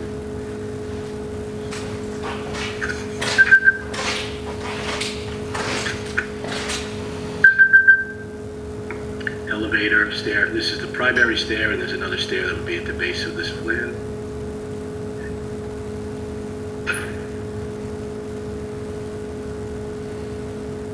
Shared copy, staff restrooms. Here's the break room to the left. How many people will the break room hold? I don't recall off the top of my head. It's been a little while. It's a fairly good sized break room. It's not intended, obviously, for the entire staff, but it's 160. We met all the state and any state requirements on break room sizes and or private communication rooms or lactation rooms or any requirements like that. Where all the building plans have taken both building plans have taken those into respect. Yes. Yeah, I'm not aware of a requirement for the break room in terms of size. But is it going to be bigger than the existing one so that people can actually yes, take advantage of it and yes. feel comfortable? Yeah, 363 square feet is a fairly good size space. Okay. Yeah, I've met in conference room K there in town hall. That's probably that's right. When it's all proven, and I'm gonna be in that town hall a lot of times to attend the meeting. Have we done any planning for LEED certification or any kind of environmental certifications on any of these buildings? That I'm just asking the question now. I know some of them are certifications after they're built, but have we looked at any of those environmental impacts? We have not been asked to prepare this for LEED certification. It's certainly something that can be done. This project could most certainly be designed to meet LEED certified, LEED silver, or even LEED gold. Frankly, my firm is fairly experienced with LEED projects, but we, from a cost perspective, I guess at this point, have not. That hasn't really been discussed. Okay. But it's certainly something that could be accomplished. There's no doubt about that. I just would want to add, though, that if there was a desire for the project to achieve LEED, it's at a certain level, there would be a budget impact, and that's something we could certainly review. Would it be a positive impact for us? Kidding, I know the answer. To be honest, achieving LEED today, particularly, I'd say even up to LEED silver, the cost is not unmanageable generally. There's commissioning costs and various costs that do get expensive, but it's fairly achievable today, given the products that are out there and the technologies that are out there. Getting to LEED gold can be difficult, and obviously platinum. The higher you want to go, the more expensive it gets. But LEED certification alone is in even LEED silver today, I'd say is achievable without a crazy amount of additional money. Have we looked at if we decided to put in I'm not an architect, so I'll surrender. And I'm gonna ruin your beautiful looking building if I put solar panels on this building, or anything like that.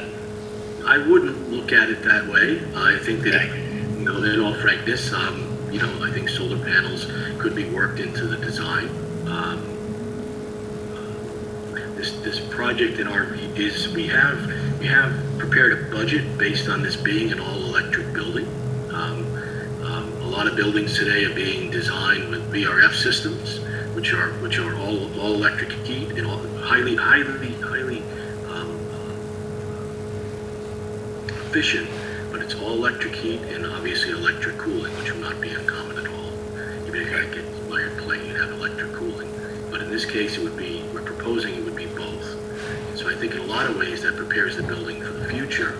When you look at what's happening in the world, the tendency is toward things to be all electric, and that's either going to be through potential purchase of electricity through industrial scale solar farms, perhaps that you're going to either build yourself someplace or lease a piece of, or it might be coming from wind power. But the future is electric, and we're thinking that's we built this budget for the heating and cooling to be all electric. There's a couple of ways about that. Did we build this for backup power supply as well? We are proposing a gas-fired generator that could serve the entire facility. A gas-fired backup generator. Mm-hmm. That needs fire department approval if it's going to be natural gas. Otherwise, it would be oil with its own belly, with its own tank and its own standalone system. Did you show that on the exterior diagram? I haven't. It'll be. I'll go back to the site. I haven't shown it. Let me. Bear with me. It's something that would be. You can see heater transformer, HVAC. It's going to be something that would be back in this zone here. Maybe off to the side. It wouldn't be. It might be something where we take a few parking spaces. It's something that needs to get located, but it'll be a good sized generator. Right, that's why I was wondering. Can I ask a question of Mike Units? Wait until he's off mute and then I'll ask it. And there you go, Mike. Mike, the fire department's about to go through a generator. Has there been discussion that maybe we make it a joint project or something to say, is there any money savings from the fire department's generator? I know they probably already spec'd it at this point, but they did spec for existing. I'm not sure it would handle the fire department and this new building. I think the new building would need to have its own. I'm assuming that's correct, but can we just ask the question as well? Sure. Thank you. I mean, it wouldn't be uncommon to have a campus served by an entire campus, frankly, served by a generator or series of tied together generators, so that each building doesn't necessarily have its own generator. They could share a generator. And I think that's important. If we're going to try to, I think that's a way of trying to consolidate some savings. Mike, what's the cost implication though from running that connectivity from, like, even if we did in the future, if we ran it from town hall to the fire department to the police department, like how much does that add on to a budget? I can't do that off the top of my head. Okay. We recently did a few significant projects for a private school that involved, changing out the generator and most of the campus infrastructure. Basically creating a generator plant for the campus. So I'm certain it can be done that way. Yeah. And Renee, we've already approved the replacement of one at the fire department. I just want to make sure before, if it's not too late, does it make sense that we look at it as we can save money doing a larger generator that could service the town hall and or fire department, but I'll leave it up to Deputy Chief Robbins to the other. Not knowing the condition of the generator you need to replace, keep in mind this is in the future, obviously. Yeah. And Michael, in that case, like if we looked at something like that, I think I'd go back with what Mike said earlier about a series of generators, because you don't necessarily want to run the entire municipal area on one and then you have a failure and then every department is down. Right? Like that's it. Madam Chair, can I say something real quick? Sure, go ahead, Chris. Go ahead. Mr. Viveras, if you could do me a favor, if we could find a location as far away from the residential area for the generator, that would be fantastic. Because I will get these complaints. Well, when we typically, anytime we do a generator, we need to do a noise study, because the generator does need to fire up to make sure that it's running properly, to be exercised. And sometimes we need to build walls around them in order to send the noise right up and not out to the neighbors. But it is, the point you're bringing up is quite a serious one. Thank you, sir. So, what happens if the generator is not possible, whether because it's too noisy, too big? No, are we still going to look at a fully electric town hall? I've never seen a situation where a generator is not possible. I mean, we put them into cities all the time. They can be designed with acoustical improvements, and again, they can be installed within walls. I've never seen a condition, even in the most dense environment, where a generator can't be installed. We could put it on the roof, right? It costs more to put it on the roof. We do put them on roofs and on large urban buildings. You know, it's just it's for this kind of structure. This building, as I'm thinking about it, is thought of as a wood frame building with a masonry veneer. You know, so it's not that we couldn't support a generator on that, but that's going to add complexities. I think we really would want to go to a steel structure. We need to think about fire ratings and other things if it was to go on the roof. So this is really intended to have a ground-mounted generator. And Dinah, I'm sorry, is the generator already in the cost? Yes, it is. Okay. The generator for town hall. Great, thank you.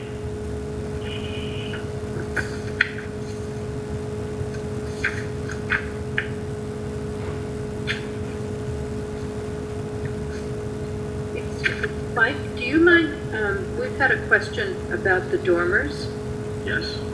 Could you gave the building committee a very nice detail about why the dormers are not simply decorative. You don't mind addressing that? No, yeah, sure. You know, we place the dormers at some level because we think it helps break down the roof and lends to a New England flavor. But they're also going to help us with, there's going to be quite a bit of mechanical equipment up in the attic, and we need to get mechanical fresh air and exhaust air from this mechanical equipment. And we'll often use the dormers. We'll install, instead of windows in places, we'll have dormers with windows, and with louvers, I should say, and we'll connect, you know, there'll be ductwork connected to those louvers, which is connected to the mechanical equipment. So the dormers become functional at that point. We also need to have a way, if there's going to, when we have equipment in the attic,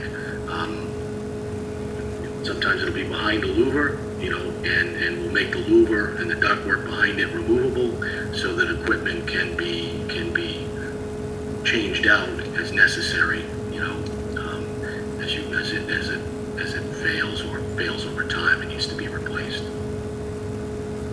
Thank you so much. I know we've been asked about that several times.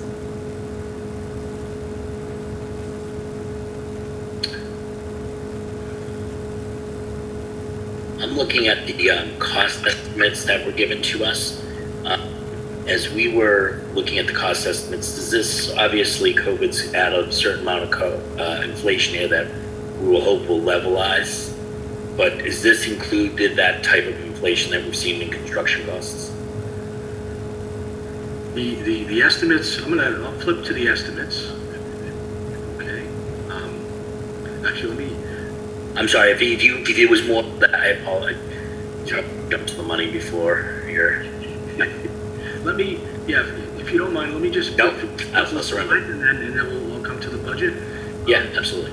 So one of the other things, as I mentioned earlier, one of the things we need to do is, once the new town hall is constructed and town hall staff has moved in, we'll be demolishing the existing town hall. It was once a gymnasium.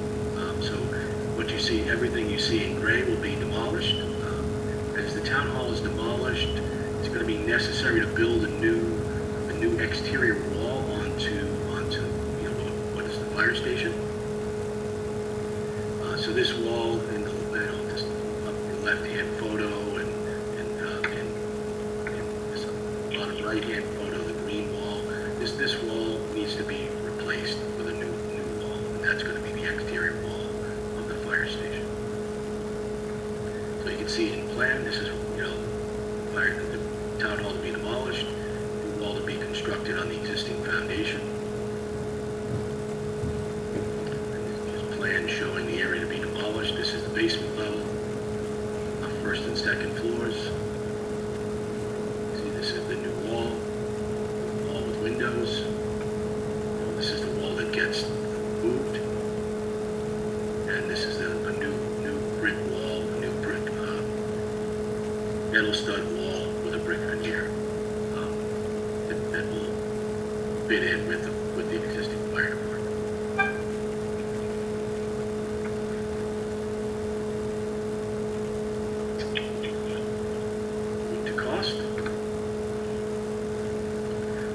So we engaged two cost estimators to independently prepare estimates for each of the projects.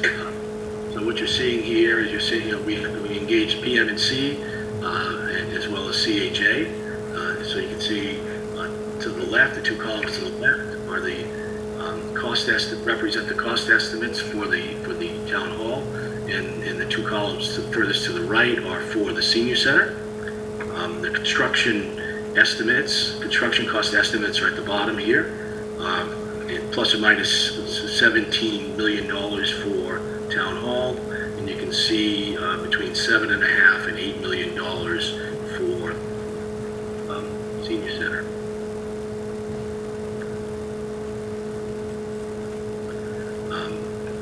The prior page represented the hard cost for the project. This next page shows the various soft costs for the projects, you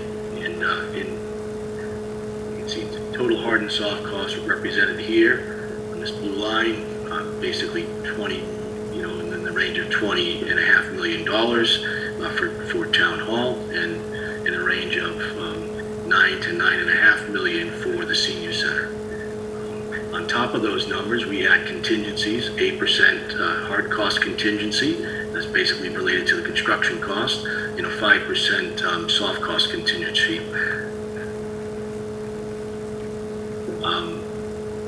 Total cost here with contingencies, plus estimated cost for the purchase of land, bring us to the totals here that you can see at the bottom. We then need to determine, obviously the numbers I think are relatively close for the various estimates. But then we needed to determine what to carry as we move forward, and we're recommending what you see in green for the total, $34.4 million for the two projects. I'm going to flip to this next page, which is something that we'd shared with the earlier site selection study. This is the same document, but updated with the new information. In the white, you can see on the top is the estimates for PM&C. The second column is CHA's number, and then what we're suggesting you carry is shown in green, the $34.4 million. We wanted you to be able to compare that with the work that was done for the site selection study at the earlier part of the year, and so you can see at this point we're suggesting about $50,000 less than what was being suggested in the earlier part of this year. So these cost estimates have been prepared. first in today's dollars, what it would cost in today's dollars, and then we've added escalation to when construction is going to start.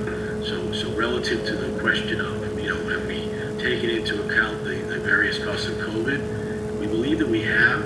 I must say that, escalation is tricky. We're carrying what the cost estimators have recommended that we carry. I'm going to flip to these next pages. So this is more detail. The cost estimates that were prepared are not just square footage numbers. They're actually quite detailed. I want to read all the various assumptions and whatnot that go into this, but it's important that you realize that, again, they're not just square footage numbers, but there's a lot of detail that's gone into building these estimates. I'm going to do this here.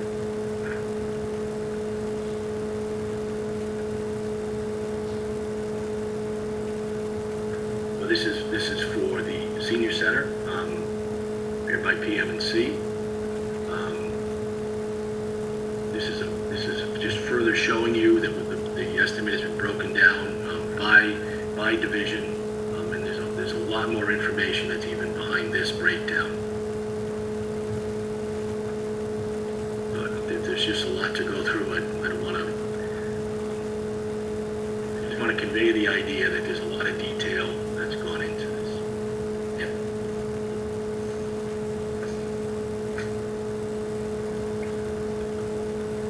Michael, did that answer your question? I want to make It did. Thank you very much. And as I was looking, I'm glad we waited, because the 3 documents I had you explained it better than what I was tackling. So. See here the escalation at 4.3%, which is inflated.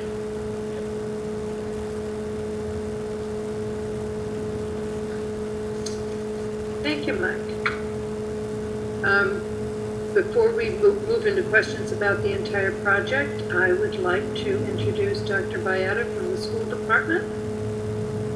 As soon as we're ready, he can present to you the information about the athletic field portion of this project. Good evening, folks. Mike, I think you have it on the project, the athletic complex. If you could bring that up, or it's either you or Mike Eunice that has it. I'm not sure who has it. Does Mike have it? If not, I need to open another file, but... Unit, you're muted. I prefer to speak to a nice Viveros, who's a little bit more Portuguese than I am, versus Units. I do have it. I'll share it. Thanks, Mike. Let me find it now. You might have it as well. Yeah, it's just that one page. That's all we really need to look at. The everything else is entered into the record that we can provide as well. My office computer shut down. I usually work through a desktop, and my office computer shut down, so I'm on my home system at the moment. I don't have. I'm on the same network that you are. That's my issue. Anna might have it. Yeah, she looks like she's on the office system. Yeah. Well, as we get to that, I think it's really important. I just want to, first of all, begin tonight. Mike Viveros, thank you so much for your work and efforts in putting this all together, and allowing for the school department to the permanent building committee to be part of this process. One of the things I've learned as a school superintendent through the years is that earlier tonight there was another superintendent. The only 2 people in the town that have a superintendent title. One is superintendent of schools, the other one is superintendent of water and sewer, and we both deal with the same stuff very often. And he's been, to be quite honest, I think Frank's been a welcome addition to the town. I really appreciate his work in helping us on the school department.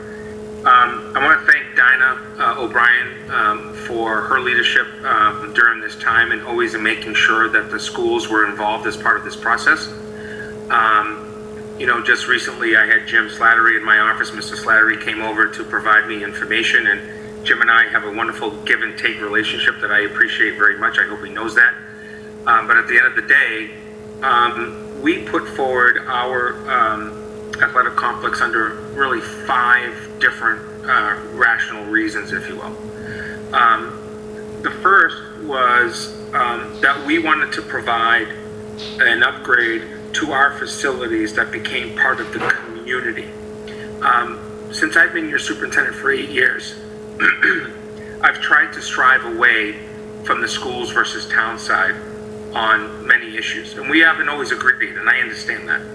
But the fact of the matter is that the work that my team has tried to do through the school committee and through the people that are paid by you, my employees, is to try to bring together efforts around the best interest of the long-term planning of the community.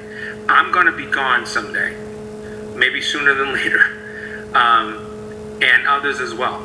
And at the end of the day, I think that we should all be thinking about fixing things for the future and not just the now. So when we looked at this project on the athletic complex side, we brought together a group of people that have been involved with the school community in some way to make us a better school community in terms of one of the only benefits that we have as a community, which is our participation of our students as athletes or our community partners as providing a support for them to have the athletic opportunity. Or I would say something that has not been clearly defined, which is to open up the schools further for the community at large, including those that I believe the school department needs to do a better job with, which is our elderly community, which is growing, as you all know. So we looked at this from the perspective of how do we support the student athletes and the community at large, regardless of what that banter is for the town, number one. Number two, we looked at this from the perspective of how are we equal and provide equal access to all of our student athletes, not only at Norton High School and Norton Middle School and throughout the community, but the realization that since I've been superintendent, we've increased our athletic program by over 20 programs, both at the middle school and the high school. And to me, that has been an access for our students within the community. The third part is how do we take these constant short-term solutions as a community and make it more about the long-term impact. When you built a new high school and you went through that whole process, you made a clear decision that looking at the long-term impact of taking care of the next 50 years was more important than taking care of the next 5 or 7 years. And so you voted for debt exclusion and you had an addition, renovation. And to be quite honest, it's a project that I constantly get called on because it's considered one of the best renovation addition projects in the Commonwealth. And I can assure you of that because I get called constantly about it versus school districts that are just building $100 million projects. The fourth part is, as we look at these long-term solutions for the town, how do we best look at the financial aspects of those issues? And for me, as your superintendent, I have to look at the day-to-day operations of what takes place, the manpower, the items and supplies, versus how I can put that to the side, if you will, have a less cost over time. And then the fifth part, defer that to the potential utilization by third parties outside of the community that can bring in income. And I provided some information on that as well on a review of 14 communities that have moved to the direction of having a complex or multiple fields available.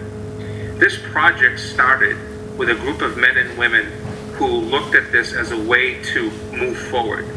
It was a $10+ million project that's come forward today to a project that is just under $6.3 million. But more importantly, this project has utilized the whole big figure of how we take the Norton High School football field and the back of the Yale School and provide the opportunity for more access for both the community and for student athletes in Norton. When we looked at this $10.4 million original project, which by the way came from a committee that we call the Athletic Complex Committee, which also utilized local officials, myself, school committee members, parents, and those involved in sports in town. We also looked at the idea of how we were going to try to look at things that we weren't doing well. And I'll give you an example. Your current middle school tennis courts are in a situation where they need to be redone, but they're also on top of a leaching field. Not a good idea to redo them. This would be constant, just spending money every 20 years or so, versus the idea of building new tennis courts, which is part of this complex. And what we did is, we took this $10.4 million project, and what we decided to do is, we went from option A, B, C, D, F1, F2, G, H1, and H2. And we came down to the H2 project for $6.3 million. Now, included in that project is there are one article filed with town meeting, and then the other article, the other cost, which is part of this. We want to get out of the sewer business, or we want to get into the sewer business and not into the septic business as a school community. As you know, we've done that at the LGN when we connected to the sewer line on Plain Street. And now what we would like to do is we'd like to connect the Yale School to the 123 project, and we'd like to connect the high school to the 123 project, and be able to have both liquid and solids just be part of our constant support and payment to the water and sewer department. We think long-term it makes sense, number one. Number two, my plan internally is that we hope to be able to do that all the way down 123 when that project comes in, and we can do the JCS in the middle school as well. So approximately I'm looking at my paperwork, approximately 560,000 of the 6.361 million project is in fact sewer related. So in other words, this project comes in at under $6 million. It's actually 5.793778 million if you don't include the sewer connection project. The reason why the sewer connection is the sewer connection comes from the high school to the middle school. That's the process. So it's all behind the Yale School. So it's all behind the Yale School. So we're eliminating, getting rid of all of that and connecting both schools to the sewer system, which I think long term, both short term and long term, would have a positive overall connection to the town of Norton and trying to build its sewer line on 123. The other part I think that's important as you look at this is that when you looked at it in 2011, and I want to be careful to speak to this, but in 2011, when you did the upgrades to the stands and to the track at the high school, you had the opportunity to connect that as part of the MSBA project. It was decided at the time that that wasn't the approach. Today, I would say that, you know, if we could all be Monday morning quarterbacks, and by the way, when I retire, when I leave, or I get fired, or whatever happens, everybody's going to second guess every decision I made. So what I'm about to say is not negative towards the prior school committee or the superintendent at the time, but the cost at that time would have been significantly less to do this project at the high school football field. So what we have before you now is the high school field gets completely redone with an 8-lane track instead of a 6-lane. It does not hurt us at all with the stands. And it also brings in the new lighting, which, by the way, we're looking at solar as part of this project long term. The second part is it takes the softball field that's behind my office or next to my office, and then behind my office where the JV baseball field is. Originally, we were taking over the JV baseball field, but we've decided in order to bring this project down to the $6.3 million cost, or the 5.7 without the sewer project, we've decided that we're going to make that the multi-purpose field with a softball field on it. Keep the natural grass baseball field and do nothing with the pit field. It's known as the pit field way in the back. And the rationale behind that, Mike, if you could stop right there. I don't know if this is the good picture, but actually switch it. Thanks. So when we look at this, the idea is that, thanks. So the idea is, as you look at the football field to your left all of that gets redone. I'm sorry, this is just a bad picture. But then you see that square right in the middle, that becomes the new turf. And then way off to the right, you'll see, Mike, if you keep going off to the right, you'll see the tennis courts. In between there, we're doing nothing. And to the right of the tennis fields, we're also doing nothing. And the rationale behind that is to bring this to a cost effectiveness that we feel can still be revenue building for the school department, and i.e. offset the long-term costs of keeping these fields upgraded and utilized.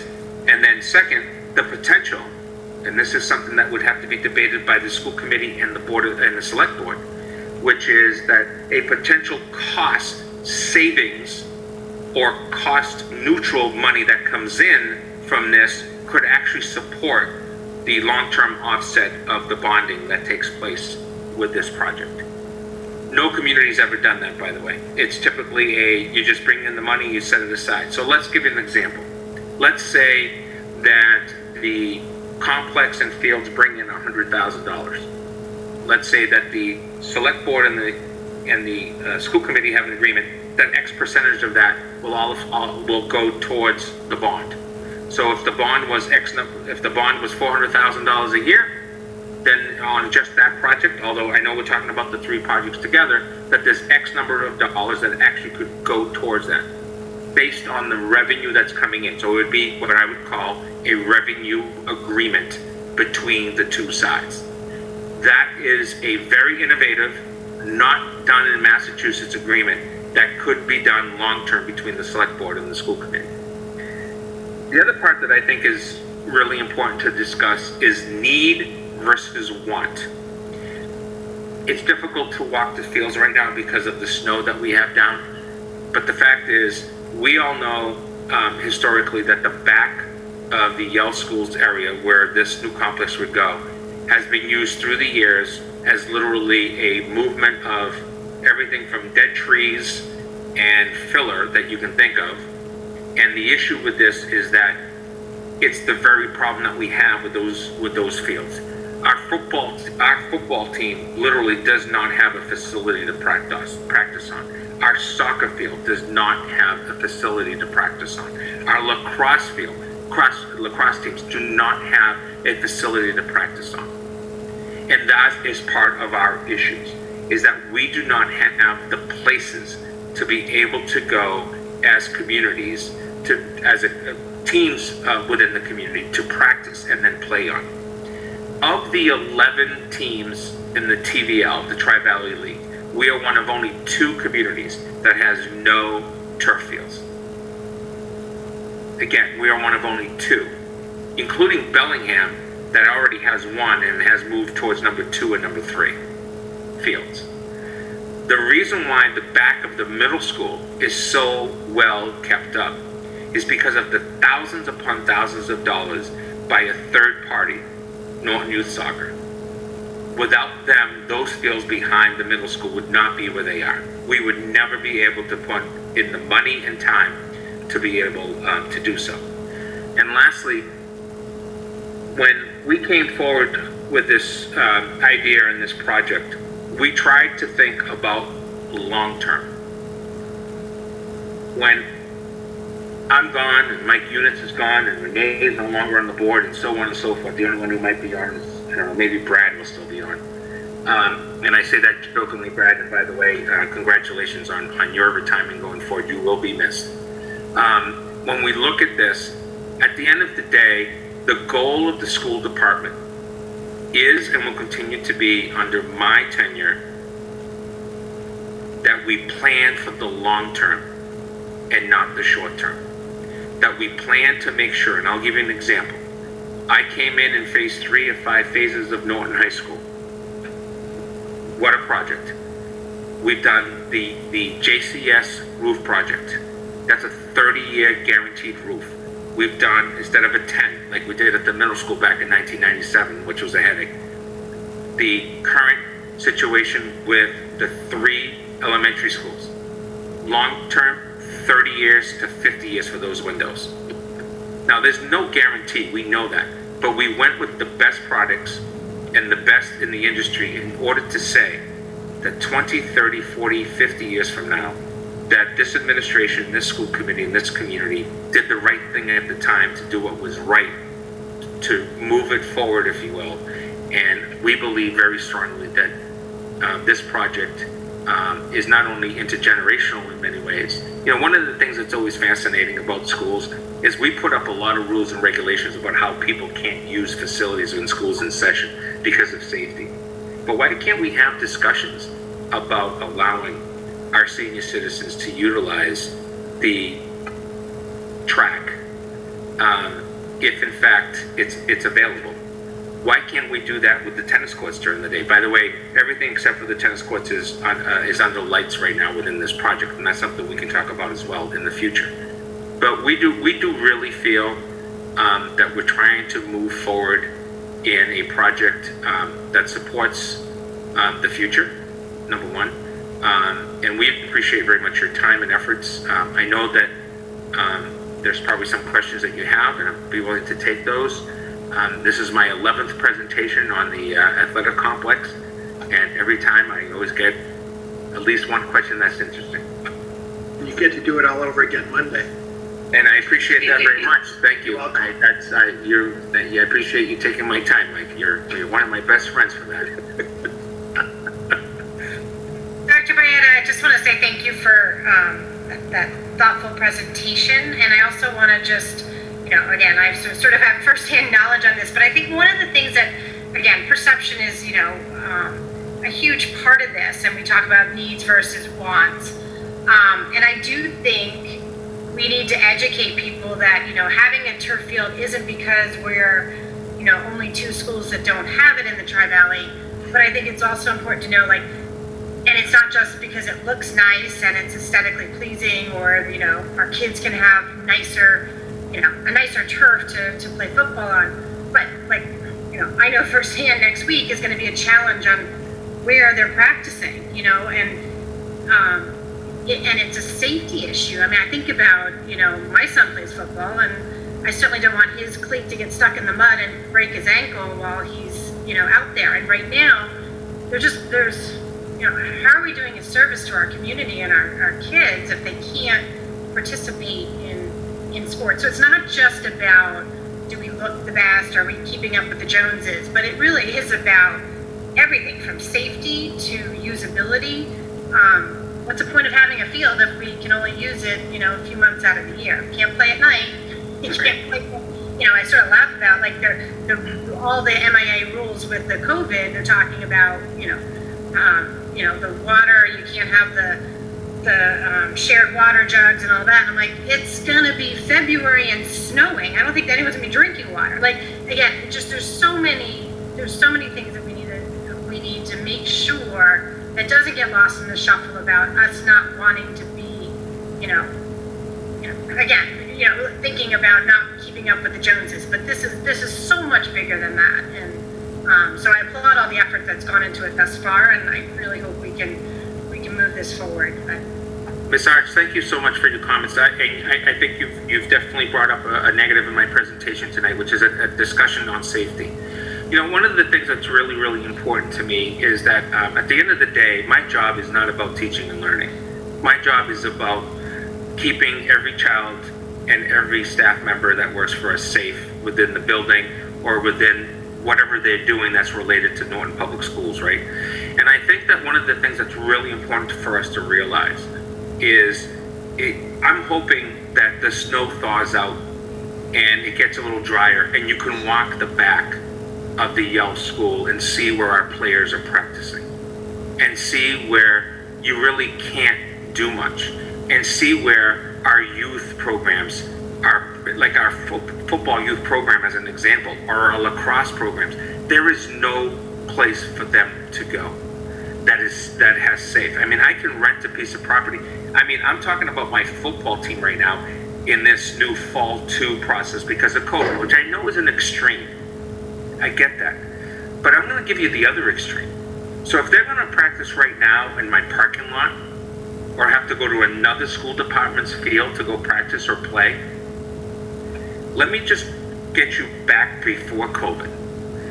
My players for football were practicing on either the back end of the baseball field or the back end of the field that is literally diagonally across from the student parking lot at the high school. There are so many divots and everything in there. It's a piece of property that has not, through the decades, been taken care of. I'll take the blame for the last 8 years, because I've been your superintendent. But I'm not sure I could have done anything during the last 8 years based upon tree stumps being buried in the backyard, if you will. And so it's not a blame. It's truly about trying to look at the long-term implications. And I'll bring the 3 projects together if you don't mind. I'm not a taxpayer in the community. I choose to send my daughter to Norton Public Schools, as many of you, if not all of you, know, as a school choice child. And my wife collects a check from the town of Norton as an employee as well, and she was there before I was there. At the end of the day, we have a connection to the community. So I don't pay the $5,000, the $6,000, the $7,000, the $10,000 taxes that you do, and you do pay my salary, and thank you for that. But at the end of the day, these 3 projects may put Norton on the map for 2 reasons, or maybe 3.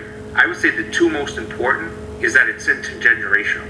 It is a project that looks at the implications of a growing elderly community and a community that's also trying to strive within its public education system.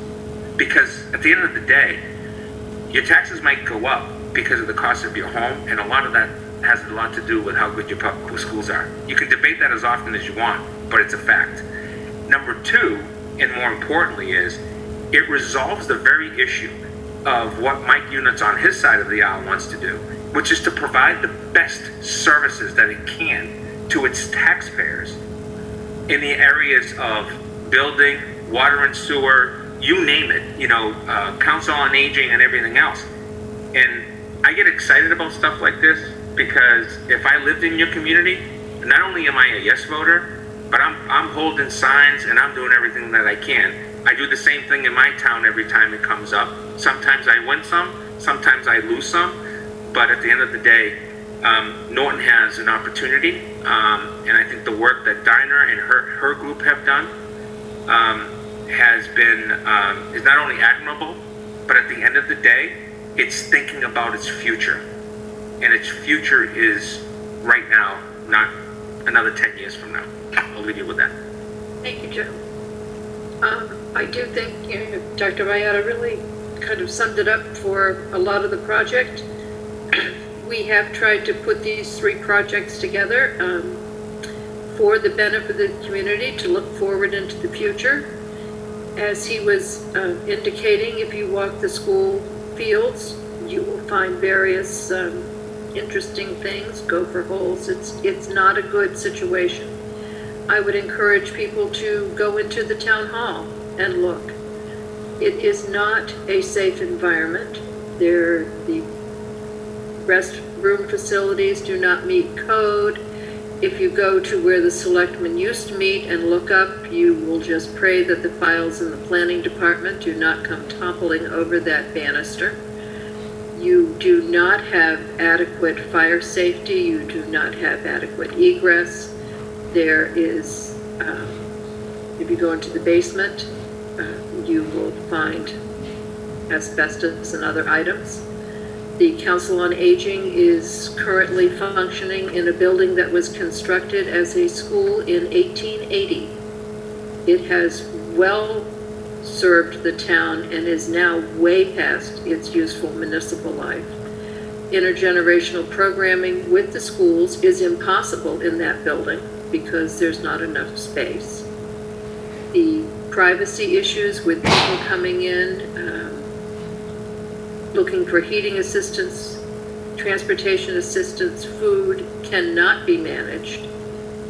Even the nutritional needs of our elders and our vulnerable in our community cannot be met through congregate meals in that building. So we have worked very hard to put together a program that addresses the needs for Norton into the future, basically from cradle to, unfortunately, grave, through the schools, through the senior services and the community center, and also for the taxpayers in providing services that we need in order to keep this town running the way we would have it. I would like to address one issue and then open it up for questions. The building committee had been asked what would happen if this did not pass? What would the cost be for renovating the town hall itself to continue into the future? We do have an estimate of about $9 million to bring that project forward for renovation.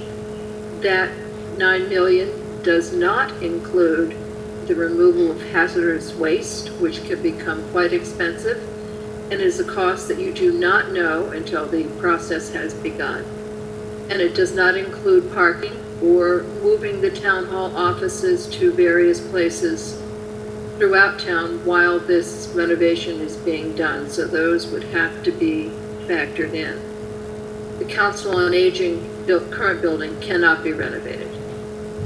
That department is in need of a new location, and it's basically all or nothing for this. As I said, that building cannot be renovated. If you go into the attic, the timbers have absolutely petrified, and if you stand over at the Honeydew Donuts and look back at the roof, the swale is quite obvious. So those are the two things that, the things that I wanted to bring up. The building committee is here, Mr. Viveros is here, Dr. Bayetta is here. We're willing to answer any questions that you have about these projects as we go forward. Thanks, Dana. So I'll open it up to the board. Any further questions, comments? I have a comment. First of all, I want to thank the building committee for their presentation and the work you've put in. I mean, the need for the new town hall and senior center or community center, or whatever we're going to call it, is evident for anyone who opens their eyes and just looks around. And when Dr. Bayetta started talking about the athletic fields and walking them if the snow melts, it brought back memories of when I played on the football field that was behind the Yale School and is kind of out in the woods several decades ago. And even back then, when it was a relatively new field of filled swampland, one highlight that I remember was a practice where we thought it would be funny on the offensive line to allow the defenders to come through to get the quarterback, who happened to be another person who was well known in town, Lee Burchell. And we thought it'd be funny to let the defenders come straight through on a pass play without letting him know. And they came through and they swamped him. And they really swamped him because he went down face first, and they had to pull his head out of the helmet because the ground is so mucky and swampy back there that his face guard got stuck in the mud, and we couldn't lift his head up without getting the helmet off first.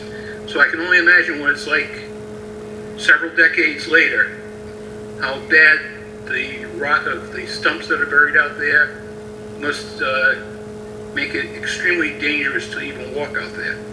So, I mean, the need in this town is evident, and sometime we're going to have to bite the bullet and get this stuff done. And I think it's time that we ganged up together and tackled this problem and worked as a community. And that's all I've got to say. And I just want to thank you all for the work you've put in. Thanks, Brad. Mike Gorman.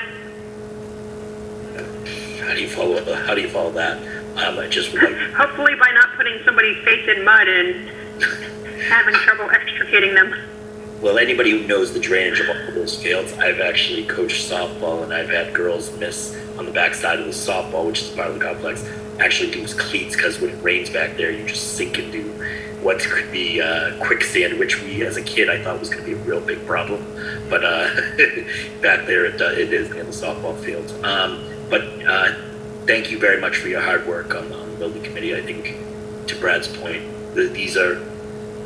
we put as many Band-Aids on the buildings and the infrastructure of this town that we can no longer just ignore the infrastructure, and it's time that the town makes the investment to make these happen. I too want to reiterate, just thank you for all your hard work. My experience was so different. I'm from New York, and I grew up in an incredible community where, these were not issues, and my memories of being part of that community, I utilized the public tennis courts and our town pool and the community center, and it was such a vibrant, wonderful place to grow up, and it makes me sad that Norton has so much potential and so many great people, and we're just sort of putting Band-Aids on massive wounds, and we just we do need to pull together as a community, and the only thing obviously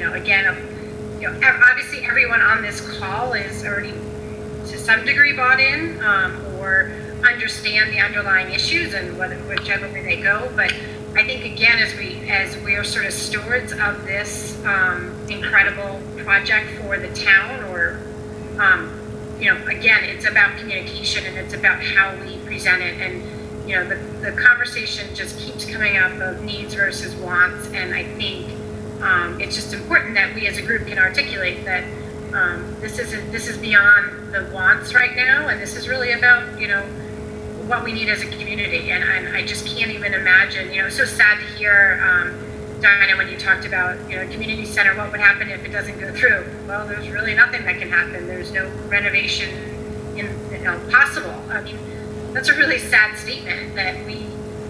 So again, I think again we just have to be really good stewards. We know that the apathy of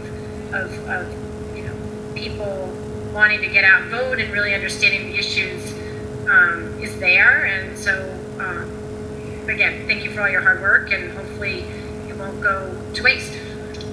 Well, you're quite welcome. I think Norton has always been very frugal with how we spend our money. If you look, as I said, the Seniors Community Center was built in 1880, so it's 140 years old. The Town Hall gymnasium portion was built in 1910, so that's 120 years old, so we have gotten our money's worth, and it is time to move on and truly represent our community.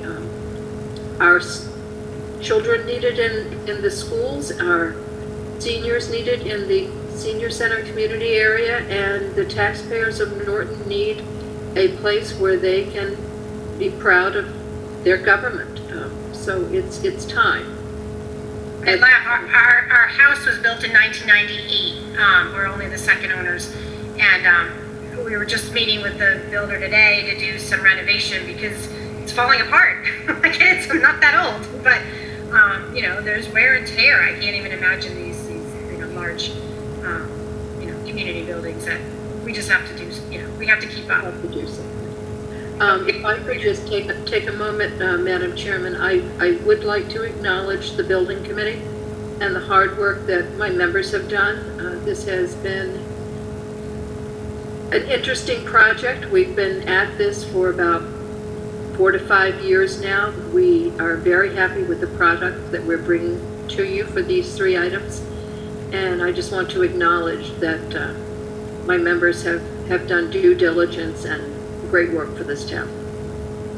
I agree, Donna, and certainly, I think it goes to the PBC, the school committee, and Dr. Bayed and his team too. I mean, everybody's been working on these projects for years, and it really, to everybody's point, I think it's been apparent you have the full backing of the board on this, and it's about time. I mean, we have to invest in the future.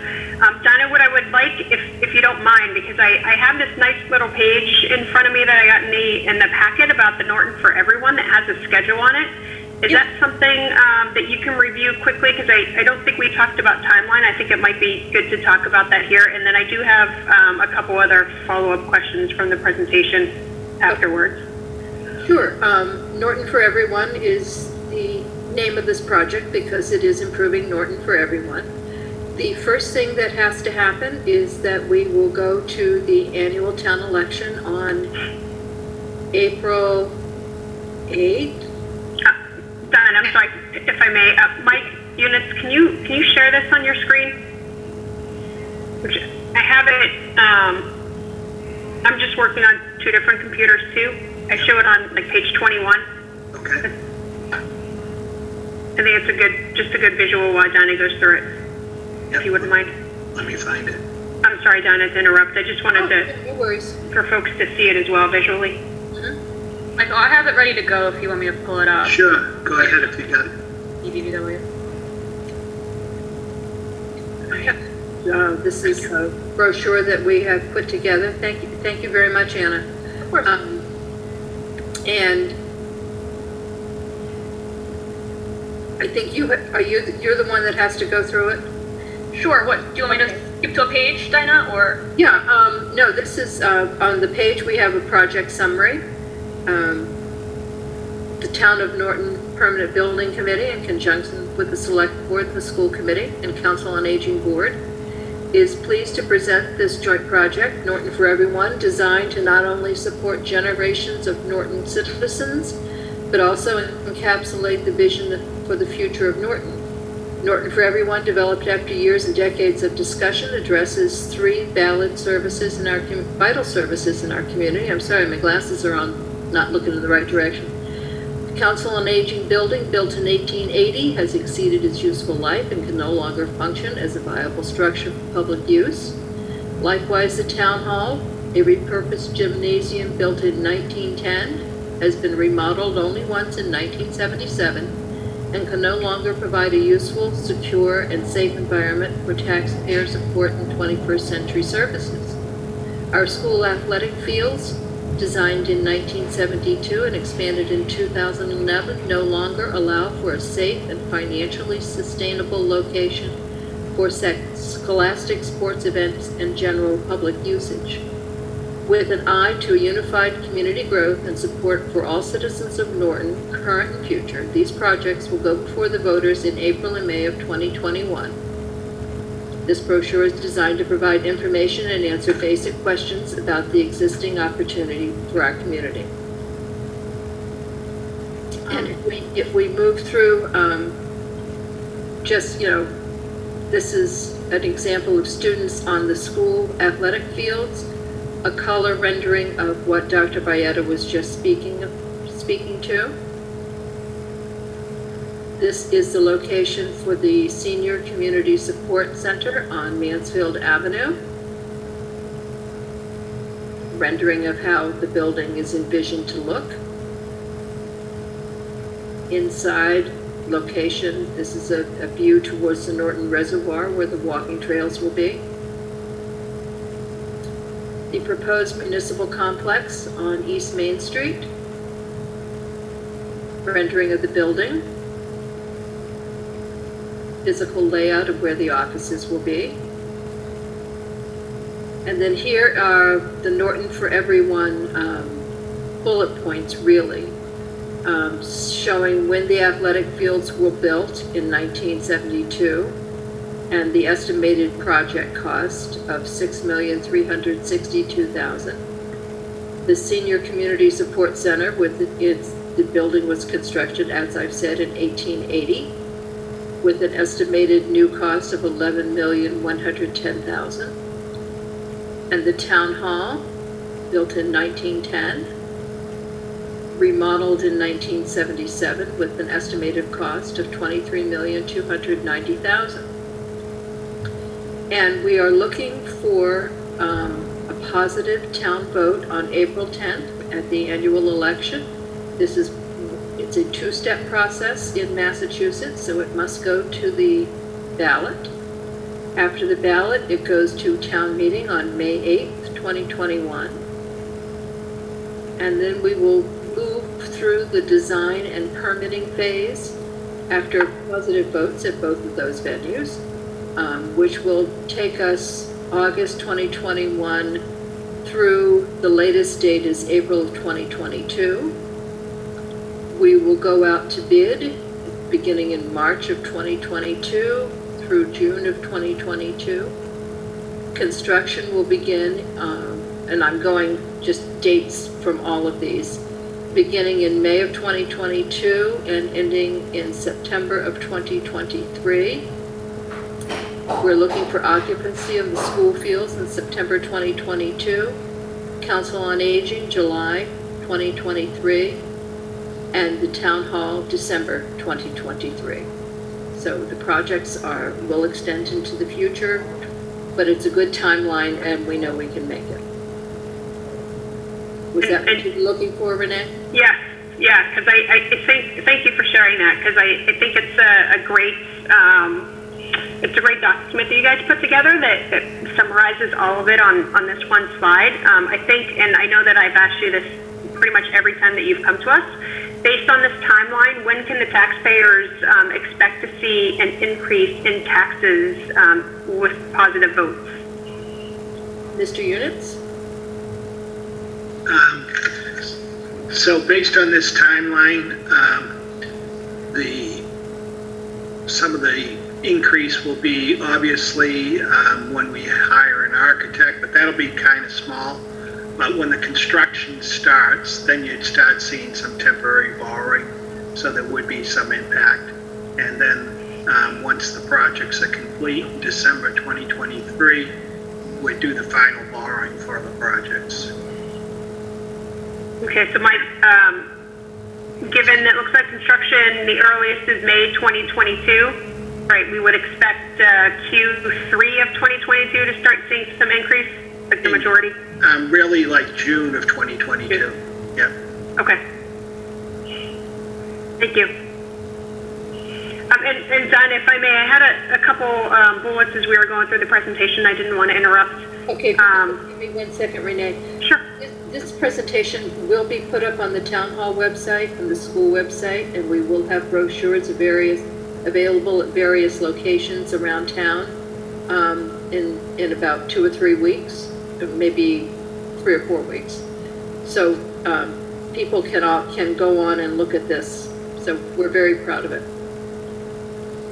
Okay, now your questions. Okay, thank you. So I'm going to kind of go in reverse order of when I wrote them down. So I know, I appreciate and thank you for presenting the cost or the estimated cost for a renovation for Town Hall so that folks understand. I mean, we're looking at, $23 million for a new Town Hall and at least $9 million with quite a bit of expenses not figured in. So it's half just on a renovation, which again, looking short-term versus long-term, where the benefits are, go back to we really need to invest in the community. What I would like to ask is, I know that you said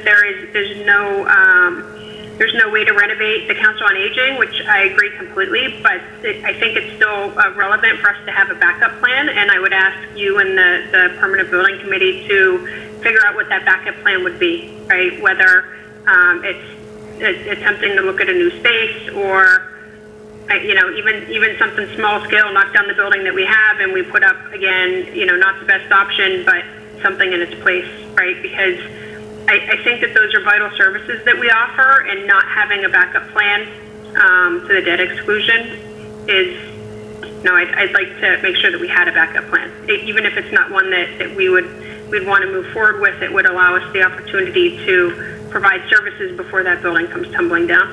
And I see Jim's hand. Go ahead, Jim. I've heard this backup plan, Plan B, whatever, bounced around, and I'm not really in favor of providing people an alternative. We need these 3 projects. There is no alternative. You can't fix you're going to put $9 million to fix the Town Hall when it only costs you 11 for a new senior center? Why are you putting good money into a bad project? It makes no sense. But you're providing an alternative to these people. We provide them alternative to the senior center.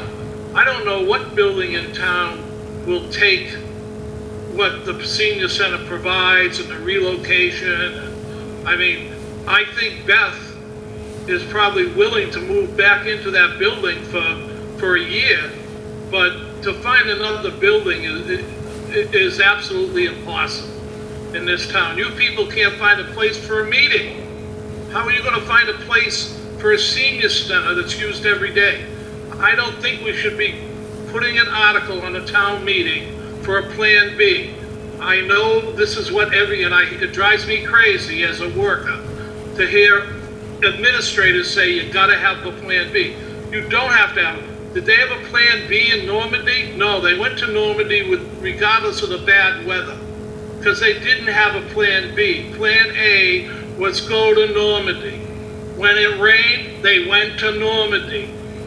Well, Jim, unfortunately, those people who went to Normandy are not the people who are going to be voting, and I think that here are the choices, right? We don't have a backup plan, and this fails, and we take the chance until that building is either condemned or that roof falls in, that we completely eliminate services for people. So while I understand that you don't want a backup plan, we need to be prepared with a backup plan, because we need to provide continuous services to the seniors and to those people who need it, right? And if that backup plan is even, Beth would move over to the town hall, then she would move over to the town hall. But that needs to be addressed.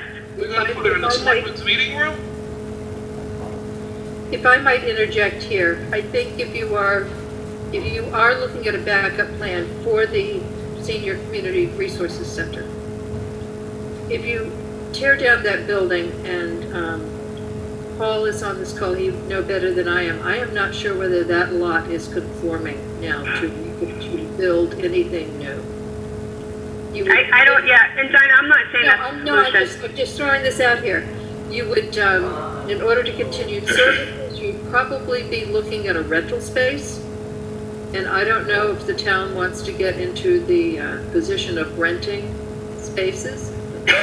Senior Services Center is not just 2 staff members. It is socialization, it is integration, it is intergenerational programming, it is nutritional services. It is not a department that can function out of a single office, similar to the treasurer's office or the town clerk's office, which can function within another building. It is a department that requires extensive space. So we can come up with an alternative. I can ask that the building committee look into rental space, which is what you'd probably be having to go to. Or, as Jim said, the Plan B is to build a senior community center. That is the one that is really... You mean Plan A? Plan A is to build that senior center. Madam Chair, if I may. Yeah, go ahead. Thanks. I may be overstepping. If I am, please feel free, as I am not a citizen of the town, and I respect if I'm overstepping that you will shut me off. I do not believe that when Norton Heights School went forward as a project that there was a Plan B. There was a Plan A. The Plan A was not successful, and then we had to come back and create a new plan. I would argue that in any project that we go forward, that leaders provide the work, the leadership, and the ideas of how you move forward as a community. If the community chooses to go in another direction, that community may say the fields were too expensive, the senior center was too expensive, or the town hall was too expensive. Only one was. So we would like to see that X wasn't involved. And to me, that is the Plan B, and it takes place afterwards. To Jim's comments, and I respect Mr. Slattery a lot. We disagree on many things, but we agree on some things. And I think that the auspices of what he's saying is that at the end of the day, a group of people have spent time and effort away from their own families and away from the politics, if you will, of the community that is very divided around many issues. It is a community that spends $6 million less a year on education in its children, but still has the same MCAS scores or better than the same community that's spending $6 million, right? So I speak to that from the perspective that you have taken the time and the effort to bring forward through the professionals, Mike and his crew, Mike Viveros and his crew, to bring forward a plan, my crew to bring forward a plan, agree that the best thing to do is to put forward a one-question plan. From that one question, if it doesn't go forward, then the community needs to its leadership needs to reconsider the best way to move forward, which could mean that a project is eliminated or a project or two is further financially cut back to get to a number that makes people feel better. Typically, and again, I'm overstepping, but typically that is what happens on a school project. And I'm not talking about fields, I'm talking about a building. You need to renovate, add, or build a new building. And people say 80 million and you're getting 55 cents on the dollar from the state. Oh, great, I'm for that. But if you said 100 million, you're getting 55 cents on the dollar, they might say, no, we're not going to do that. So to Jim's point, I think that, yes, we need to prepare. I need to prepare on the school side for a option B, if you will, but I'm not there yet, because when you say A, what that really means is you're overexpending to a lot of people. And what you're saying is, after we've gone through all this work, this is the best plan for the next 50 years of the community. And to me, that is where we should be. You are elected officials, with all due respect. I used to sit in your seat as a school committee member, and I know Mike Units was back in his day in Holbrook. You make these crappy decisions that people don't like, but at the end of the day, you've given it to a board, and I've given it to a committee that has said that this is the best plan. Now the taxpayers have to act on it. And if they don't act positively on it, then I think that those committees either have to go back and come back with a plan B, or it's dead on arrival. If this loses 70-30, then you clearly know that plan B is not going to work unless you're renting something. They don't want to build. Yeah, so I appreciate your opinion, and I appreciate the opinion of Jim too, but here's the difference with this project and the high school project, right? The high school project could fail, you still have a high school. People are still going to school. If this fails and that building collapses, so we had the building inspector, I can't even remember, building commissioner, right, present to us, it must be around a year at this point, and he said that building, the life expectancy, he believed was 2 years. Right, so this isn't about, that Beth can't continue to service if she can't get into that building, right? The high school could continue to go on. The town hall at this point can continue to go on. I'm not saying, Dinah, by any means have something on the ballot for April or for the town meeting. I'm saying that it's going to take some time, like some consideration has to be given to it, and yeah, it might end up being some sort of a lease situation, but I think we need to give that some consideration, and we need to understand what we would do if this building becomes unusable. Then Renee, go ahead, Dinah. If I may speak, just for a second. Please. As a town resident, I am looking for leadership from my select board on how we should all move forward in this community. And if I am hearing that we should move forward with 3 projects, they're great projects, let's all do it, rah, rah, but oh, wait a minute, what's the alternative? I am really confused as to where you all want us to go. I don't know why there's any confusion. We've fully backed this, right? I've asked for backup plans from the beginning. There is confusion because the seed of a doubt is being sown that this won't pass. Now, call me a wide-eyed optimist, but I think the voters of Norton and the residents of this community can understand these issues, and they will pass this. They may not be happy with the dollar amount, but I believe that they will pass this. And I think if you give people a mixed message, you're going to wind up having a couple of problems. I can understand the logic of it, but I don't think that going forward into this town meeting and into this election, we need to be presenting a project that in our back pocket, we have a plan B. I agree with Dr. Baeta. If it fails, we will go back to the drawing board and come up with a plan B as fast as we can. But I don't think we need one right now. So, Michael, just 1 second. So didn't you just say that the renovation for Town Hall, the $9 million is going on the warrant?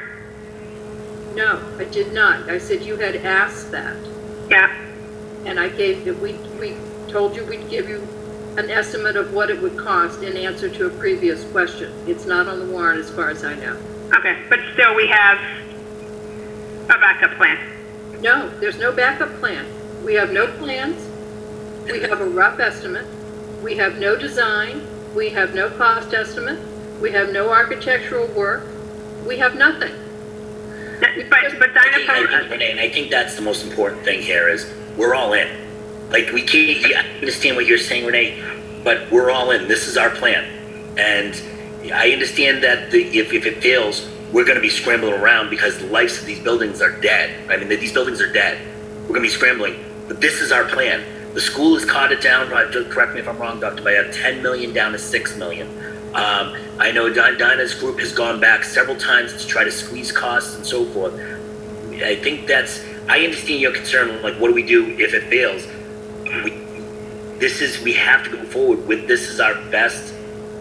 it's the only. I agree. It's the only plan. And again, like I said before, the board is fully backing that plan. But at the same time, if something happens, I mean, and I think it's a question regardless of the projects being on the table. What do we do when our buildings are gone? Where are we going to put people to work? But that's a question that we should. That's a question we should address 10 years ago. That's the question I asked when I first joined the board, right? And we still don't have that answer. Just finish my thought, please. That's the question that we should have been answered 10 years ago when we just were like, maybe we can push this project off. We can push this project off. That's not a question now. So I'm sorry. That's okay. Brad, go ahead. Brad. I'm sorry? Did you have something to say? I was just going to reiterate the fact that I think just like when we did the high school renovation override, we didn't come through with a second option. We have to go through with this is what we think has to be done. And if we're going to have to react. But I don't think that anything that we do is a plan. It's going to be a reaction. And I think throwing things out now is it confuses the issues. This is to be fiscally responsible. This isn't the first time we've talked about this, though, right? It has come up. Yes, it has. That doesn't mean that I don't particularly personally believe it's a relevant argument. I personally think that we have to go with what's best for the town as we see it. As members of the board, in our minds, we have to be prepared to react, but I don't think we can make a plan. There is no way of reacting especially for the Council on Aging building. I mean, it's been a schoolhouse, it's been a firehouse, it's basically a garage, and it's way beyond its usefulness.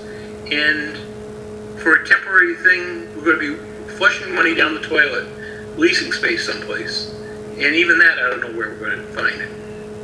I mean, if this town wants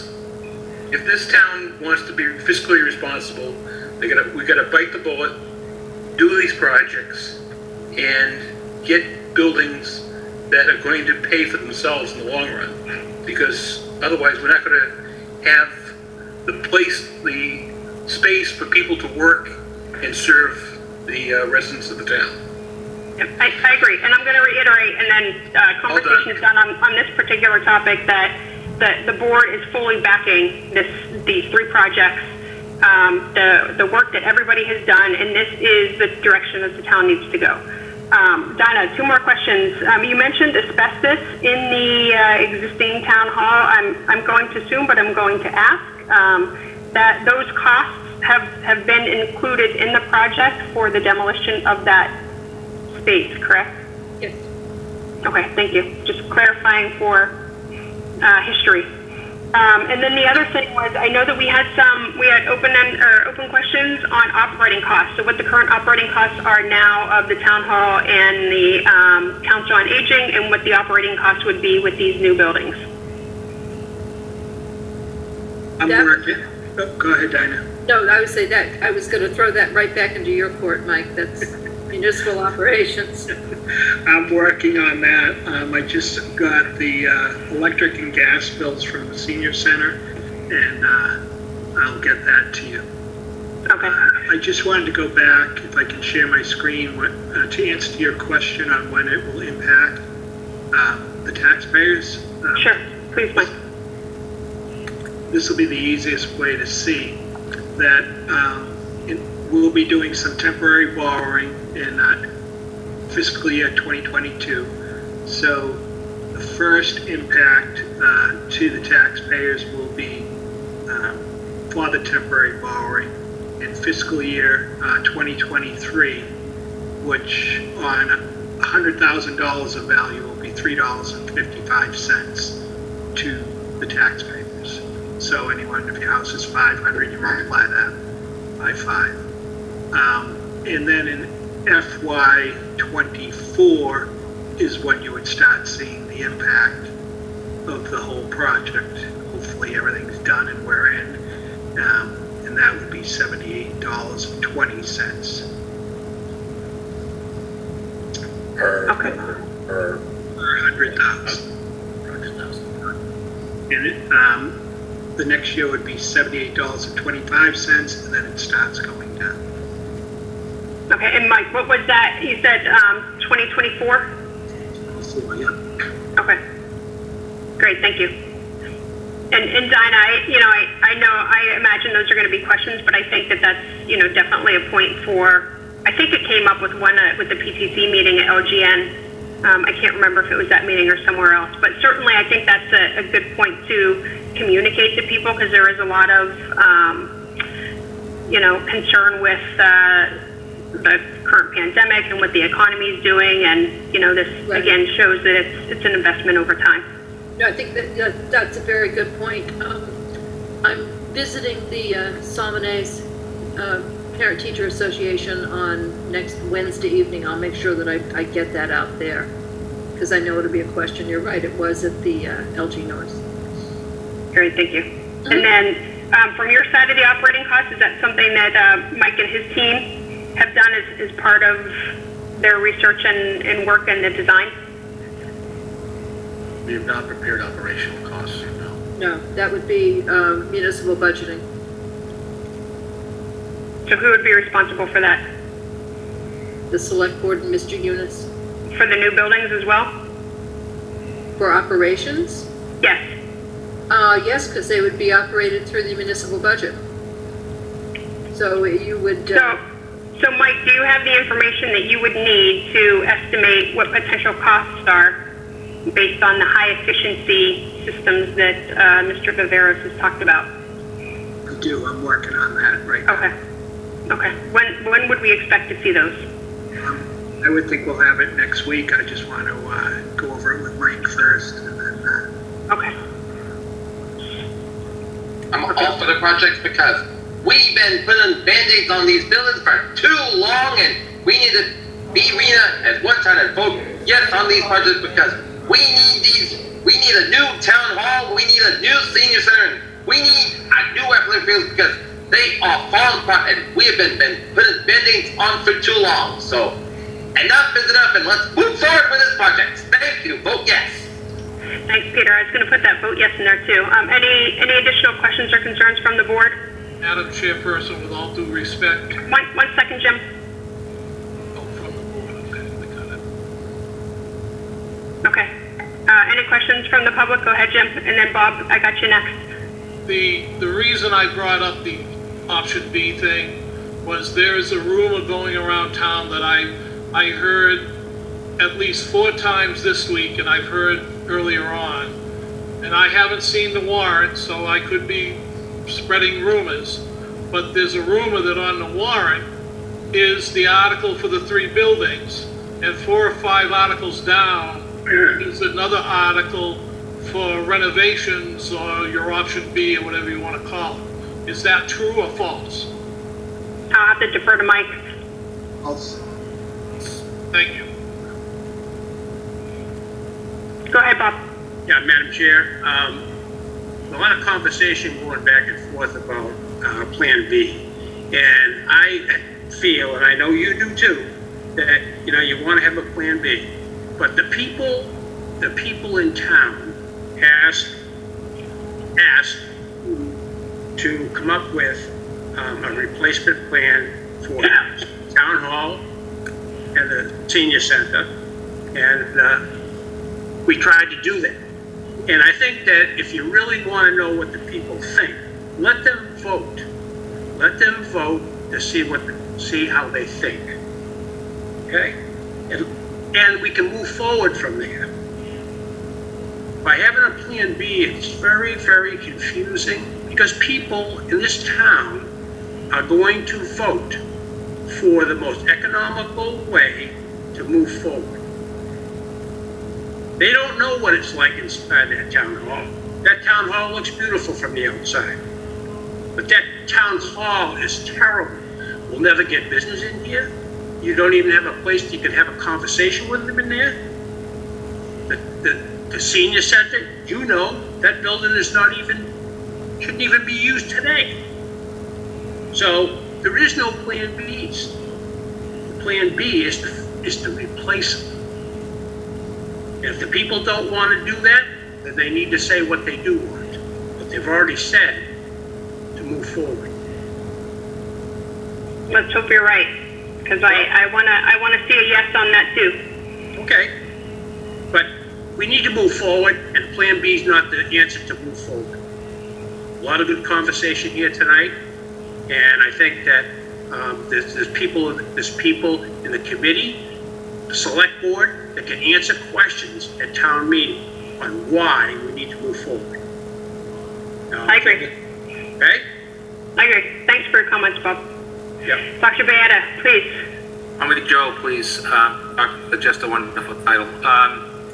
I just want to go with something I think that Mr. Briscoe just said that I think is really important. And, my committee has not formally asked me for a Plan B. And the reason why they haven't is they firmly believe that what is before you as a question is how the town should move forward. I would actually say that, and I may be being bureaucratic in this statement, but I do not believe that the Permanent Building Committee has at any time been asked for a Plan A or a Plan B. They have been asked for a plan. They've provided that plan. That plan looks at how they believe as a working committee, and then accepting our plan from the school side is the way to go. They have voted favorably on those 3 plans, is my understanding. And to Mr. Briscoe's comment and to Mr. Slattery's comment, that is what is before the voters via the support of the Board of Selectmen, who own the right to move forward the question, if you will. And I know that you have the support from the school committee as well. To be quite honest, I have no problem taking a question to the school committee to formally vote on supporting all 3 projects themselves. I believe that they would vote favorably on all 3. The committee member who voted against our project moving forward was because he thought that our project was too small and did not speak to the very question that we wanted. That was his only reason. It wasn't because he didn't support it. He just saw that we went from 10 million to 8.6 million to 6.3 million. That's how we voted, and I think I can speak for him on that regard. So I believe that the school committee, and I don't want to overreach, but as a superintendent, but I believe that I know my committee, and I believe that they believe that this is the way to go, that the projects before you are the right thing. We've been dealing with a pandemic. Renee, as you know, Madam Chair, as you know, we've attempted some alternative ways of getting 75-plus-year-olds to get their vaccines, and it didn't work. But you know what? We attempted it, and we tried to do some good things, and it didn't work. And so what? It didn't work, but that didn't stop good people from coming together and trying to make it work. And I think that's what's happened in this situation. Mr. Briscoe has made a really interesting statement that I think is really important. And I don't know Mr. Briscoe. We've never really met except for hi, how are you type of thing.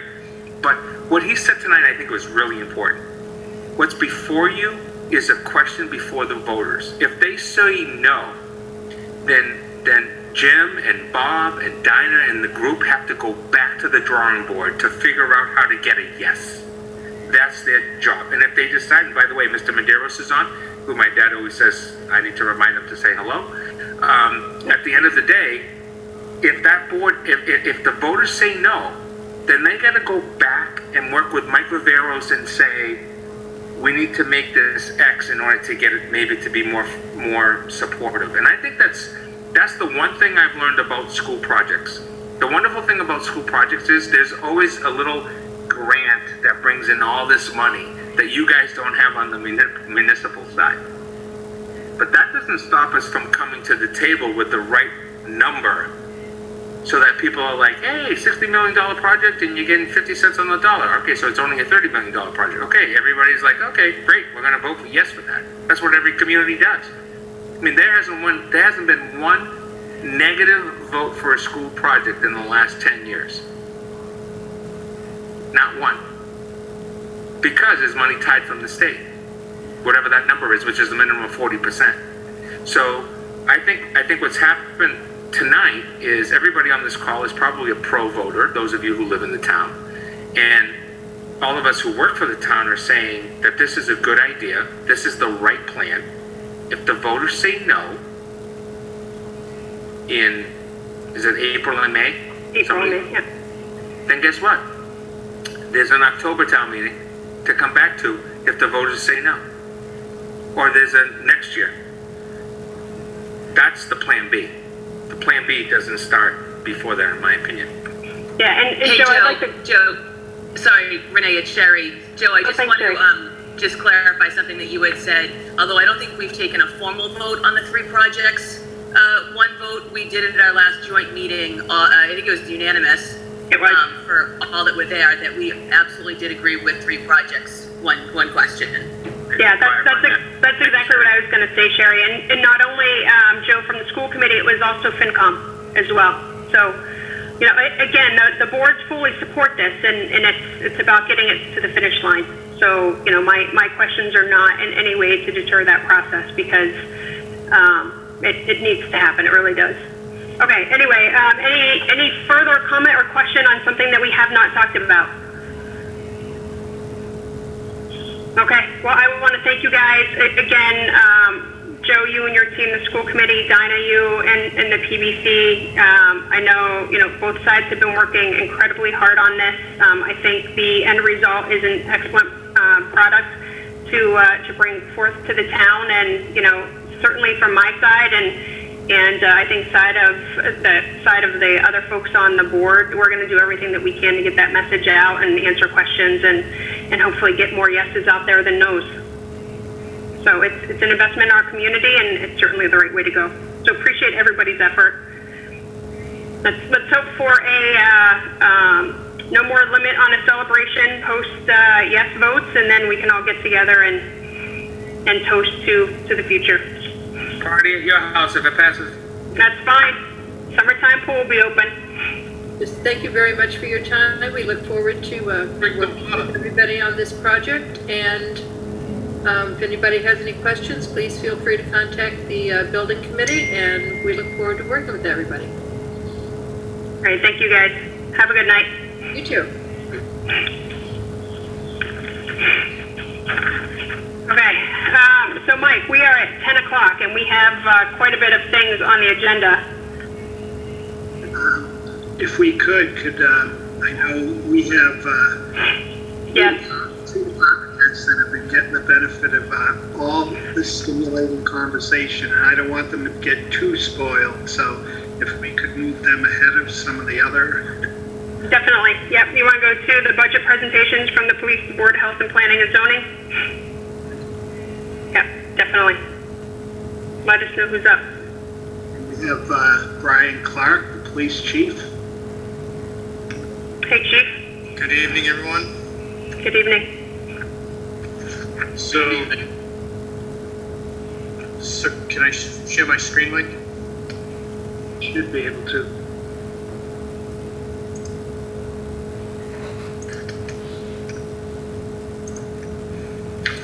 All right, so this is just this is the budget that I prepared. Basically, you know, I haven't been in front of the finance committee yet. I haven't sat down with Mike yet to go over this.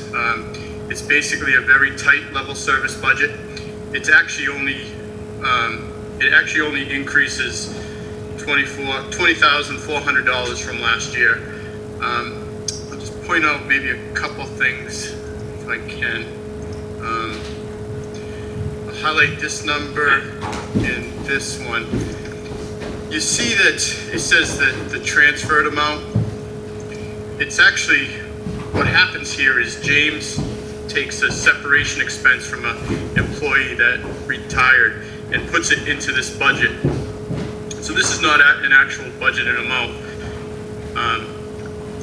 Because then you see like this number over here for personal services is actually lower, and the whole number is lower than last year's. I think Jack picked up on this last week regarding the data processing. Just kind of the way the accounting department does this, but that's not a true accurate. The transferred FY21 budget is actually not a true accurate depiction of what was budgeted last year.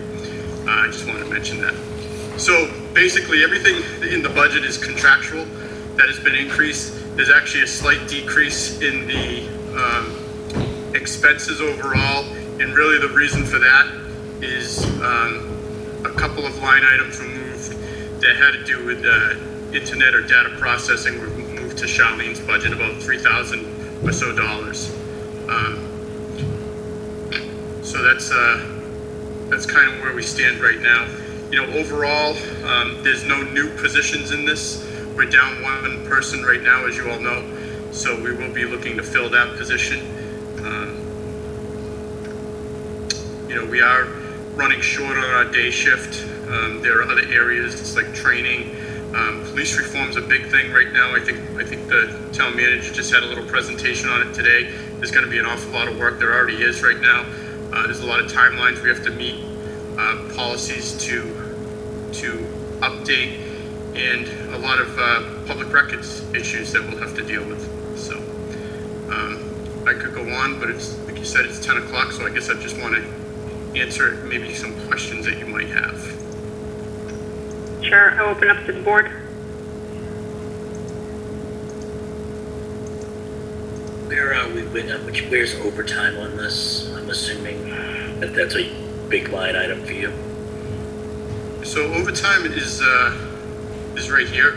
It's basically the same amount that I budgeted for last year. Okay. You'll see that we were cut about $30,000 or so, $25,000, and it hasn't been replaced for this year. Since COVID hit, there's been basically 3 areas that have actually required less overtime. Training, there haven't been as many training classes, and in-service last year was actually cut. We're in the middle of in-service this year, but the way it's doing, it's online, just like this Zoom meeting, so there's a lot of, it's actually a little bit cheaper to do it this way. Court's basically been canceled since the pandemic. There's been no jury trials, there's been really no court appearances, so court's been canceled. And we do historically do some directed patrols, you know, specifically say on Thursday, Fridays, to make sure our shifts are at 4 officers on the road, and we haven't been doing much of that because of the pandemic. It just we haven't had the money to do it. As I said, we've been cut about $25,000, but we just haven't done it because the calls for service are down a little bit. Madam Chair, may I? Please, Michael, continue. Chief, I know, I know you guys are kind of got a lot of scrutiny and there's a lot of reform coming. Is there have you, or do you have someone on your force that's investigating grants or so forth? I know Chief Simmons was able to do that. Have you had a chance to explore that, or do you have someone in your office, in your department, that does that? So since 1994's crime bill under President Clinton, there's really been no grants to increase personnel, unlike the SAFE grant that the fire department utilizes. There's not going to be any grants coming out for police reform to increase personnel. Obviously, some of the issues behind police reform are defunding the police, so there's not going to be any grants to come out for that. When I say this budget is tight, I think, every year it just gets a little bit tighter. So let me see if I can show you one more thing, just for the heck of it. Can you make it a little bigger for us old people? Keep seeing it. Okay. The upper right-hand side, lower right-hand corner, there's a percentage. There you go. Just. It's a little too big. No, that was just about right, Chief. I know, I was like, I can actually read it now. That's how I got mine. And I'm still squinting. Chief, the other question I have is on this budget, and you're going to show me one more thing. What is there, if you could, we understand that money's tight, budget's tight, year's tight. What's missing from this, from your, I wish I could put this in my budget? Well, I think, we've kind of, we haven't done much with the wreckage department in years. Since 2011, it's really been a part-time position. It had been eliminated. I think we're going to come to some stressors with what we're going to have to do for police reform. There's some things that we have to send into the post committee, the police officers standards and training committee. That's going to be very time-consuming. Right now, that position's budgeted at about 12 to 15 hours a week. So that's an area that we'll probably have to look at. From a police officer perspective, we're low. I hear the term frugal tonight. I mean, Norton has been frugal. We're somewhere between five or more police officers less than where we probably should be.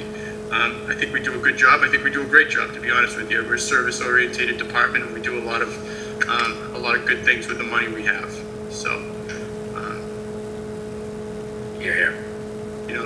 We are going to be. We have a meeting next week with Community Counseling Center of Bristol County, which actually has a location at 108 West Main Street, and we're going to be adding a part-time clinician to work with us. We've had a relationship with them since at least 2017. This will be more involved. It'll be more regular, on a weekly basis.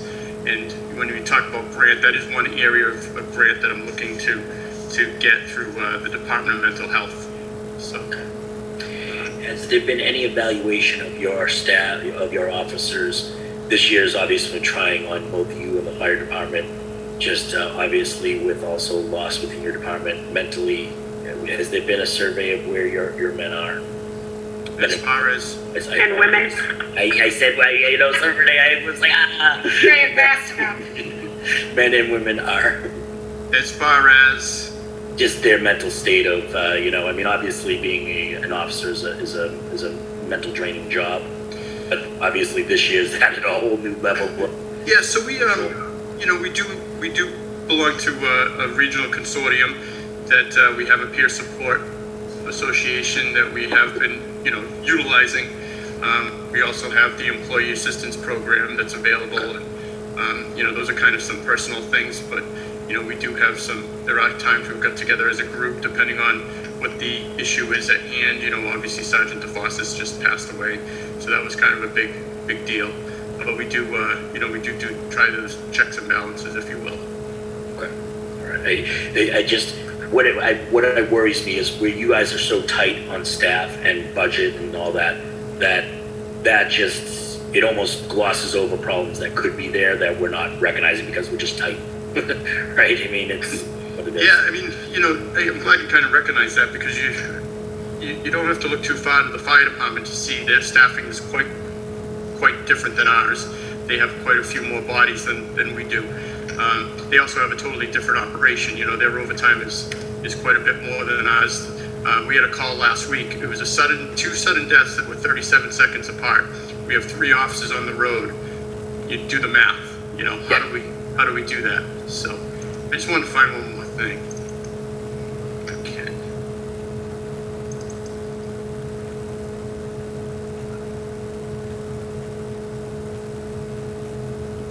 This is just a little overtime graph on how like money is allocated. Oops.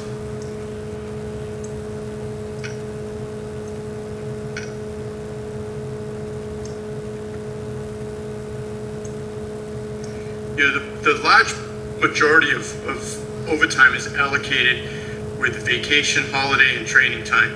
Okay, sir, are you sharing something else? Because we're still seeing the spreadsheet. Okay. I have to go back to share the screen.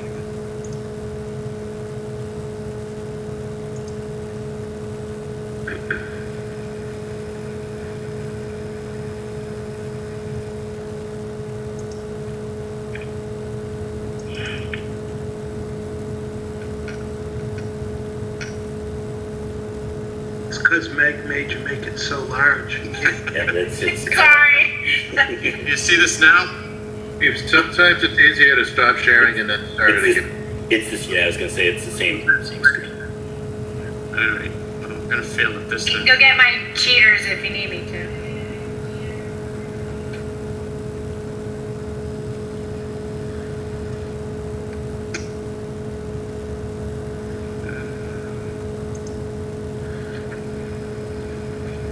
Well, what I was trying to show you is a overtime graph that basically shows that the reason for our overtime is, you know, contractual overtime obligations for vacation, holiday, and training for the most part.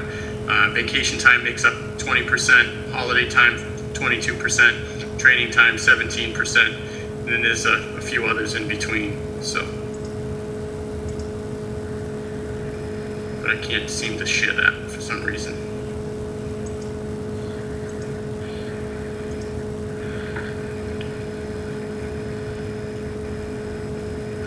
Did Mike make you stay in the office tonight for this presentation? I thought it would be easy to do this in here, to be honest with you. Oh, here we go. I think you're gonna be behind a 2-hour presentation. I know, I should have looked closer. I didn't, So that's just kind of where we are. You see court, investigations, personal time, contractual, sick time, training, comp and miscellaneous. If somebody gets held over for a late call, you know, 4 o'clock, 5:04, there's a late call or something, miscellaneous time, holiday time, and vacation time. So that's where our overtime comes from. There's not a lot of wiggle room there either. So. just normal backfill, essentially. Right. Okay. Any other questions? Okay, Chief, thank you so much. Okay, thank you. Have a good Appreciate night. the presentation. Mike? So we have Board of Health, and I'll try and share the budget.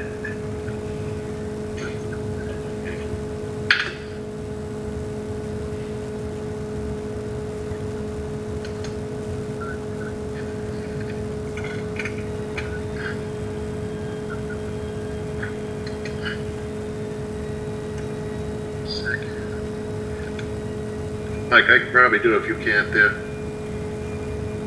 Got it? It is. So,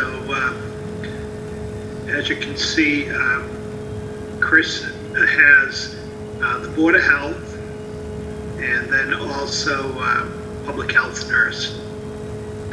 And so the salaries, no new staff, no new hours, contractual increases, and his expenses are virtually flat at $10,200. Can I ask the $1 million question? How can a Board of Health have a flat budget during a pandemic? Chris, I know you guys are good, but If you'll notice, one of the things you'll notice is the very little money we have spent in the last year. If you look through the expended through December 31st, we have had a lot of federal and state funding throughout this pandemic. So we haven't had to use our budget. And Mike Units, as town manager, had put a spending freeze on us back in the spring. And we've tried to respect that. So we've done a lot of our work through funding through grants through the federal and state level. And we obviously don't want a pandemic to continue. But I don't think that at this point, I think we're good with this budget. question? Yeah, I'm sorry. No problem, Michael. Chris, do you feel, obviously, we know your frustrations in trying to get a clinic going and trying to get vaccinations. As we get into the larger populations, come hopefully the spring and summer, are you going to be able to handle calls? Or call it what it is, right? Are you going to be able to handle do you need extra part-time, people to handle? I know that Council on Aging's been helping you out, but... So the Council on Aging has been huge for us. Beth volunteered her staff to help in these early stages with the senior population and trying to assist them. I think the way we have to look at it a little bit is as we get into the more general public, we're going to have more tech savvy people that are capable of going online and making their appointments that's not to be disrespectful to the seniors in any way. But I think that, right now what we're dealing with is assisting the seniors in dealing with the technical part of things with going online, registering, and kind of eliminating that confusion of it for them. And so I think down in the future with the general public portion of things, I think that's going to be a little bit easier to deal with. I still have people lined up volunteer-wise to assist the Council on Aging with the phone calls, who has so gracefully told me that they will continue to do so as long as I need them. So I do have a plan in place for that, but I don't think it's going to be something that we're going to have to worry about financially.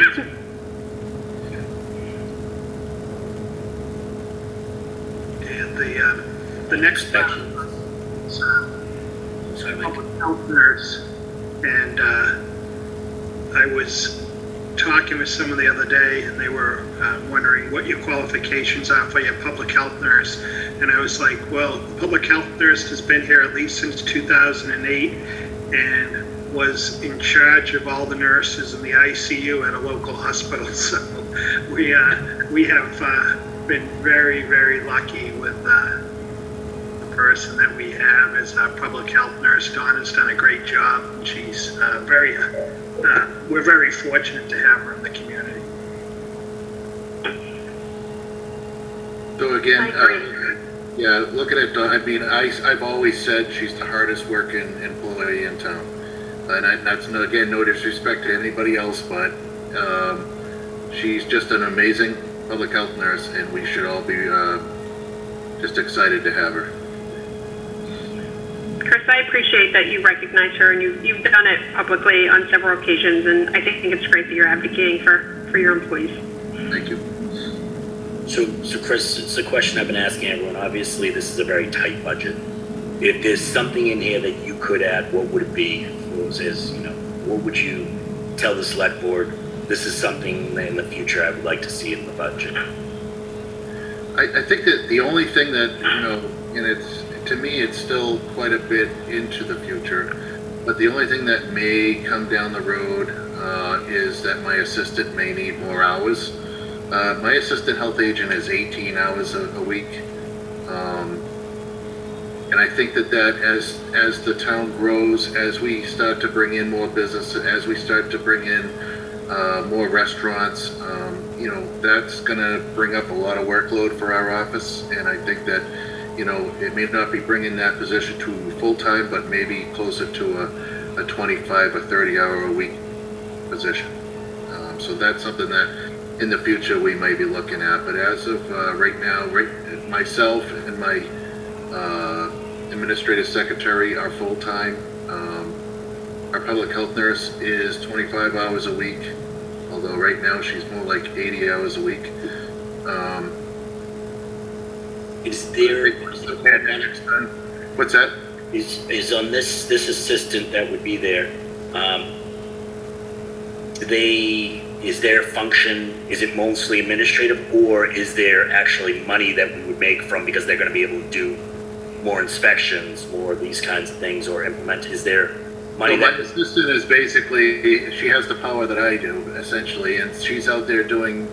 So because she's 18 hours a week, I have her focus solely on the food establishments, which is enough of it's a good sized project. But I have her focus on that, and I'm afraid that that's going to become too big for an 18-hour-a-week position as we grow as a town.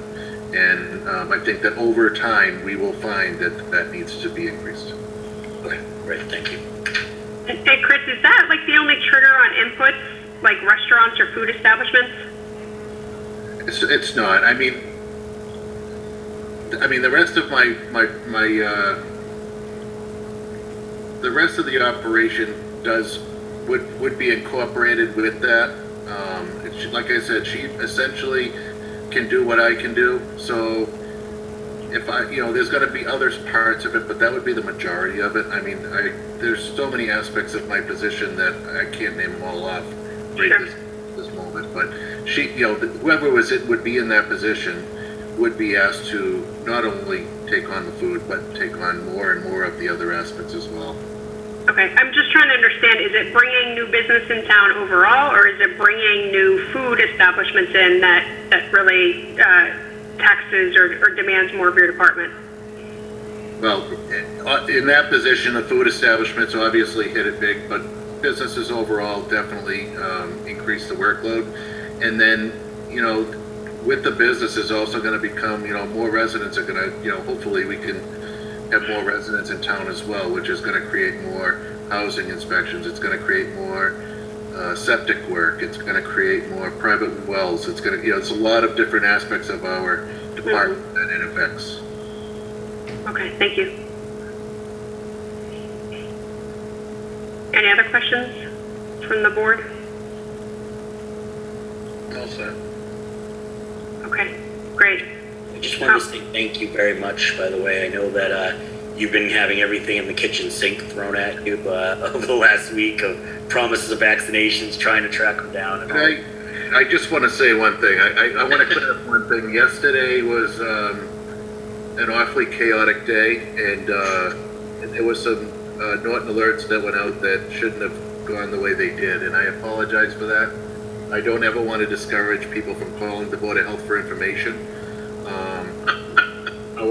Our message was supposed to be that the Board of Health does not have vaccines, because we were getting slammed with phone calls like that we had the vaccine in our office. And that was, it just went completely wrong. I apologize for that. It'll never happen again. Well, I shouldn't say that. There's always error. Appreciate that. Yeah, and we understand the stress that you're under, and for your tireless kind of exhaustion to try to get vaccines for the town. So we're doing the best we can. That's right.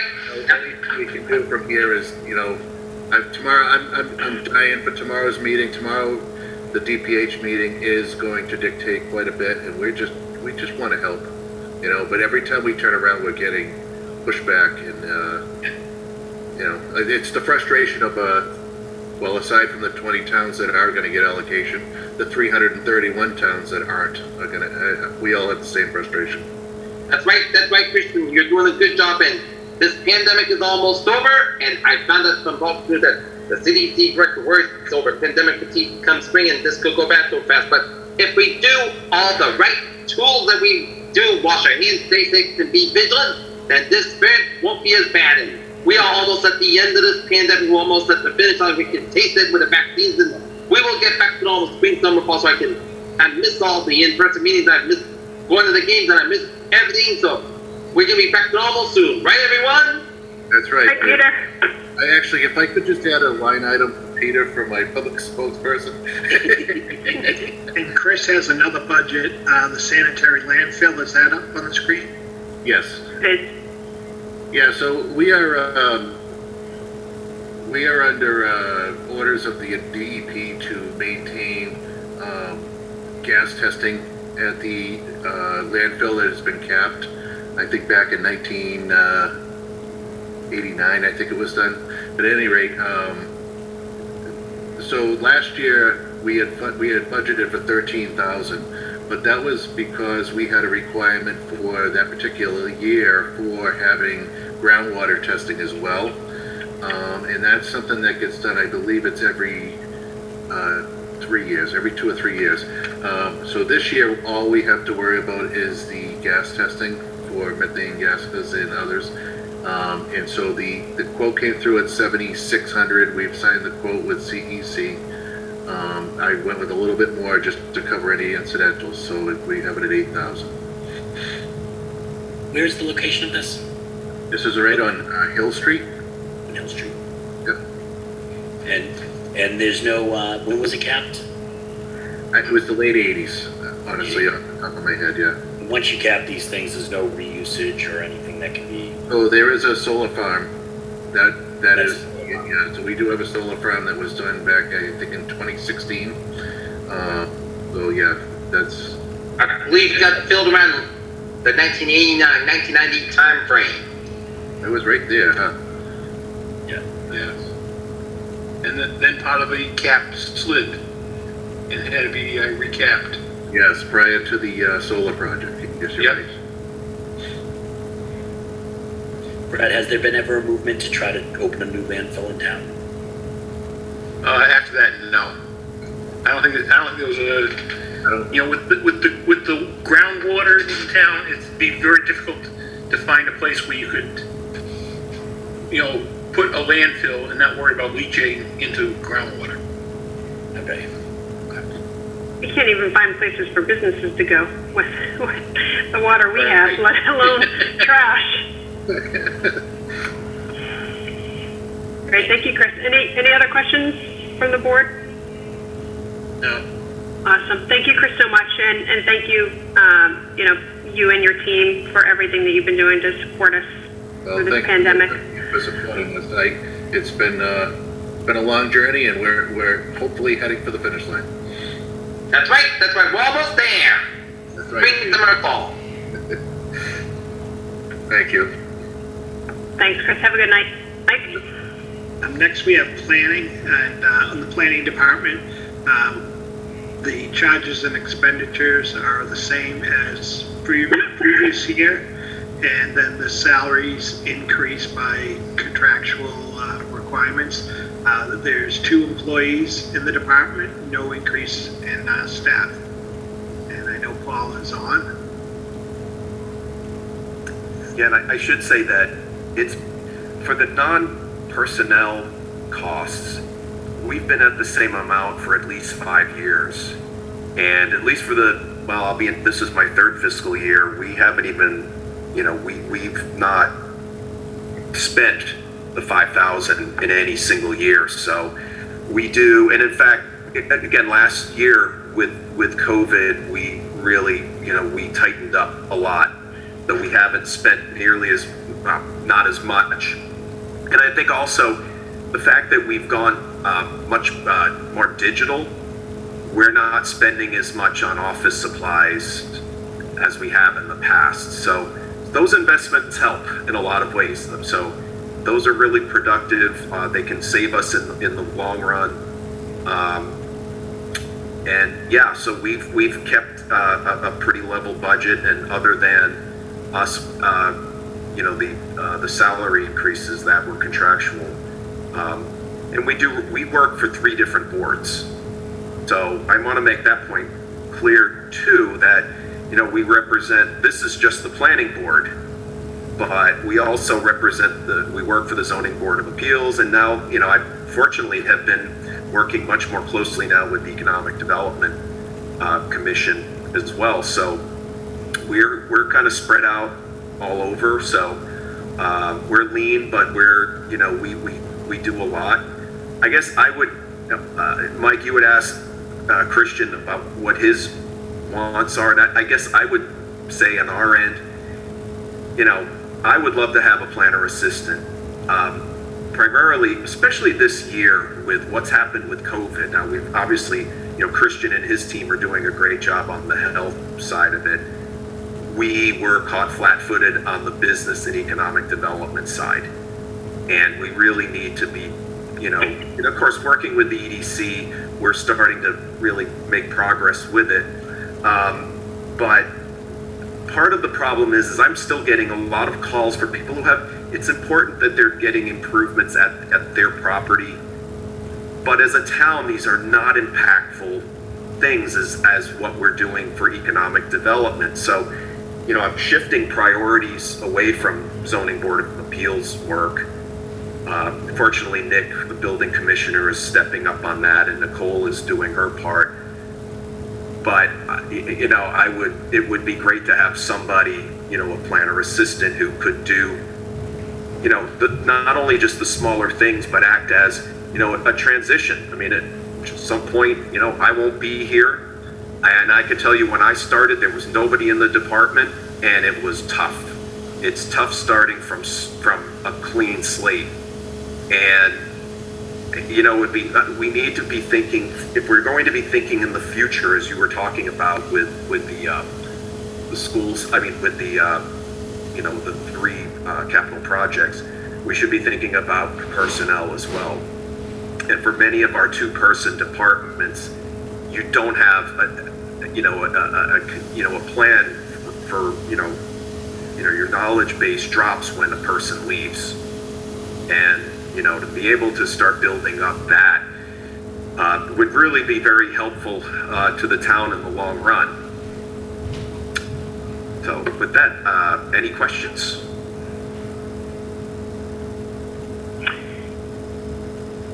Anything from the board? I'm all set. Paul, I just have one question on that office supplies line item. Of the budgeted $1,000, is that really right? You've only spent $19? Yep. So is that one hopefully next year that's going to significantly decrease? I mean, I know it's only $1,000, but... Well, it's one thing, well, we expect that it will, but, you know, we still have uses like, you know, with the notices that are going out for town meeting. That's a cost we absorb for some of the articles going forward. So, but I think it will be an opportunity to start looking at how to reimagine some of these expenses where, you know, maybe engineering or you know, being able to use the money for studies more might be a better use of the funds. But yeah. Yeah, I mean, or even shifting it. Like, Mike, I know you went through, a bunch of new applications, technologies that are in somebody else's budget, right? So it's certainly, like, I think it's nice to see, like, those investments are reducing costs in other areas. It'd be great to see it together, and I'm not asking you, Mike, to do that by any means, because there's enough work going on, but I think this is a perfect example, like Paul said, right? Going electronic is helping us.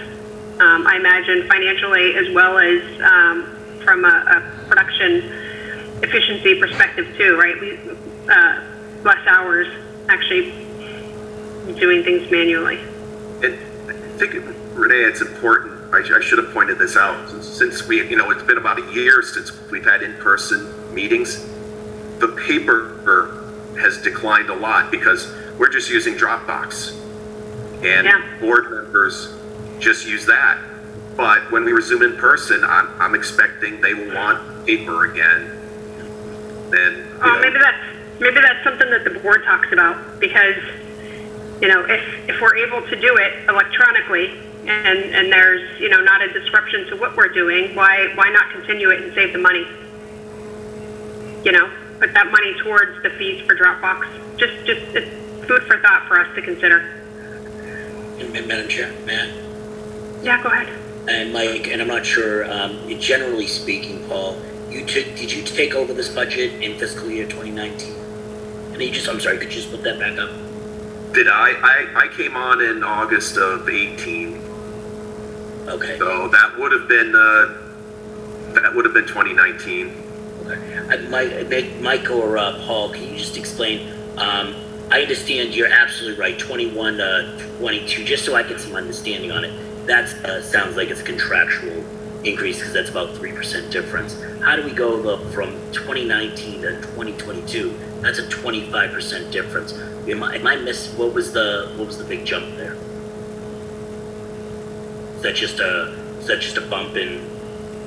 I see. And if you want to deal with it in executive session, getting into the detail of it. That's part of that. Could have been we had several months where we didn't have an administrative assistant. That would account for some of it.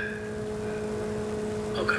And then I came on in, there was about a month or 2 month, was it a month period between myself and when Tabitha was planning director. So you have some vacancy in there.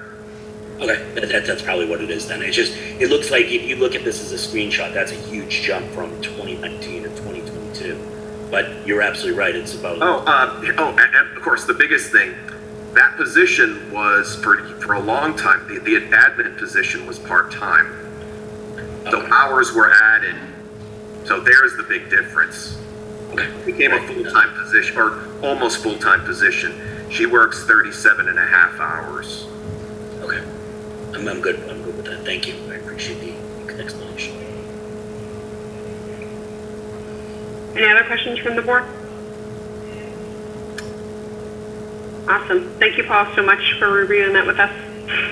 And I guess I do want to say, I want to thank you all, particularly during this hard time, because, it wasn't long ago, we kept hearing budget cuts. The fact that we're even looking at not only maintaining our salary from last year, but potentially, a little bit more. I really appreciate it. And the funding, that we've been able to get for, some of the technology, like, I think, Mike had sent out a couple weeks ago, we've added some tools to our economic development page to help local businesses. Those things matter. And the fact that a lot of communities aren't spending or investing like that, I really appreciate the support we're getting from the board and from Mike.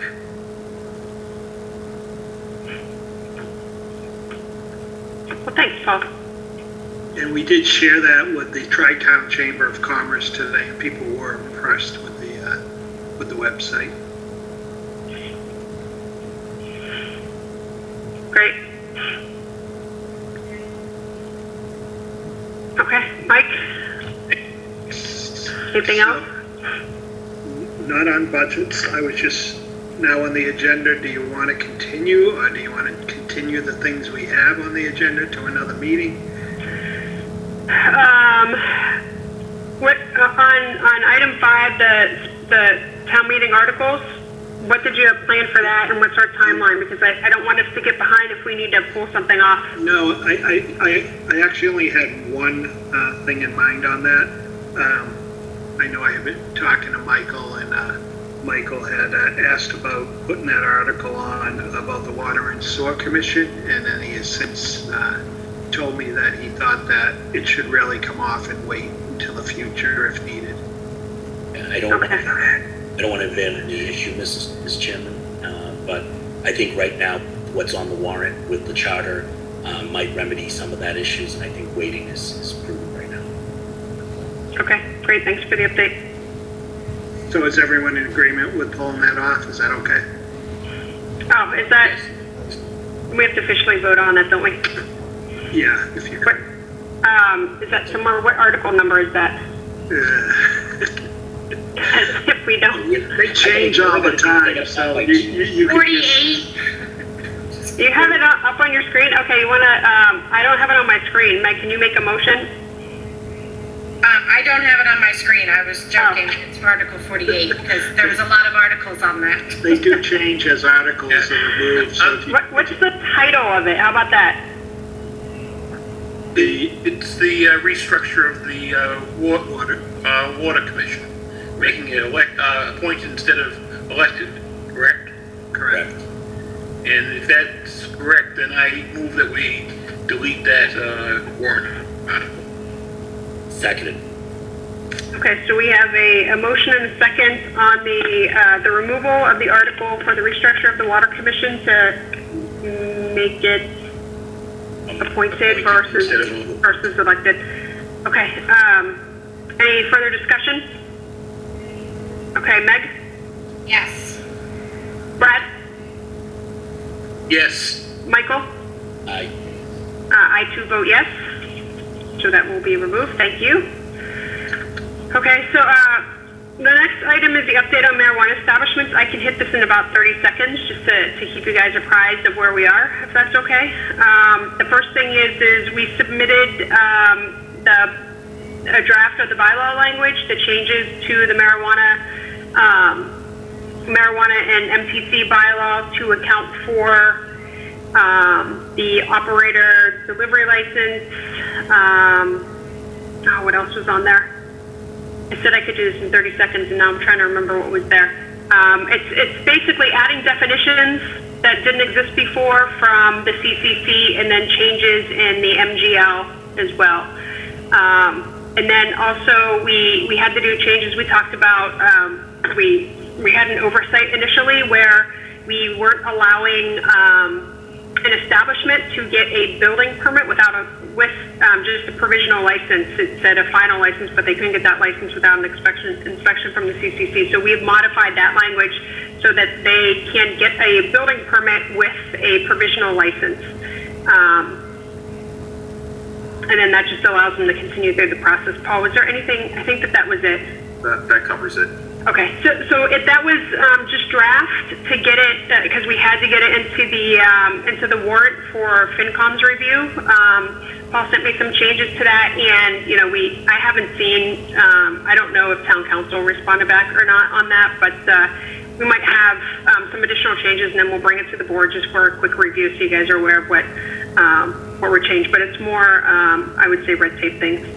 The other thing, Mike, Paul, and I had a meeting earlier this week with another interested party in respect to a cultivation and manufacturing facility. They seem very interested in doing business with the town of Norton and understanding, what our timeline was. So hopefully we'll have more on that. But same process in place once they're ready to present. So Mike's cat is in the camera view.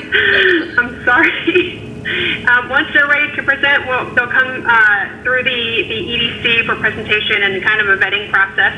And then upon recommendation, Mike and I would engage with discussions on the HCA negotiation, and we would bring them to the board once we feel that that's in a solid position too. And then lastly, we have an HCA in hand for a delivery operator license. I think we talked about this last meeting from Lucky Green Ladies.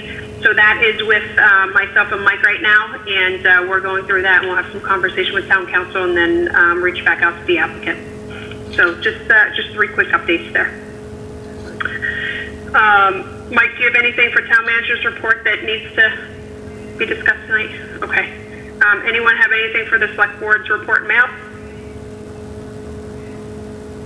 Okay, hearing silence, so that's no. We will have to defer the warrants for Jack to approve those. In respect to meeting minutes, I would put forth that I would entertain a motion to approve the January 7th open and executive session and January 14th joint session. Seconded. So I need a, thank you. Is there a second? Second. Okay, any discussion? Nope. Okay, roll call, Meg? Yes. Brad? Yes. Michael? aye. And I too vote yes to approve the meeting minutes both from January 7th and then the January 14th. Our next meeting agenda is March 4th. Is that correct, Mike? I thought we were doing a weekly. That's up to you guys. So I thought we had talked about doing a weekly meeting or joint meetings with FinCom on the review for. We've got another group of meetings that we have to do. We have to do another budgets that we have to see before FinCom on the 1st, right? We have one more group. Is that correct, Mike? I'm looking at the calendar. So the 25th, so having a meeting next Thursday? Okay. They had the 8th, the 22nd, and the 1st, I thought, FinCom for budget presentations, and we were getting in front of them. I know we were ahead of them by one.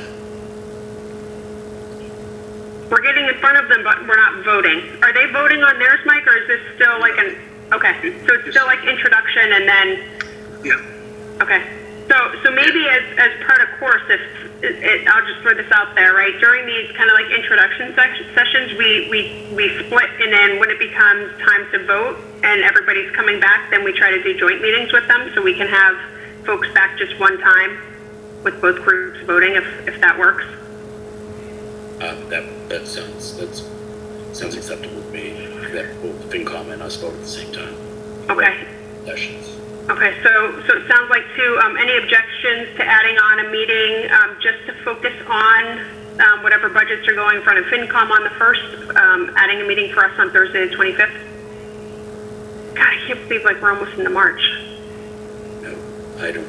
How time flies, and every day is a step closer to the end of the pandemic, and we gotta be vigilant. Yeah. Certainly does. 2 months, right? Okay. Mike, does that work for you? Yep, that's fine. Did somebody have a question?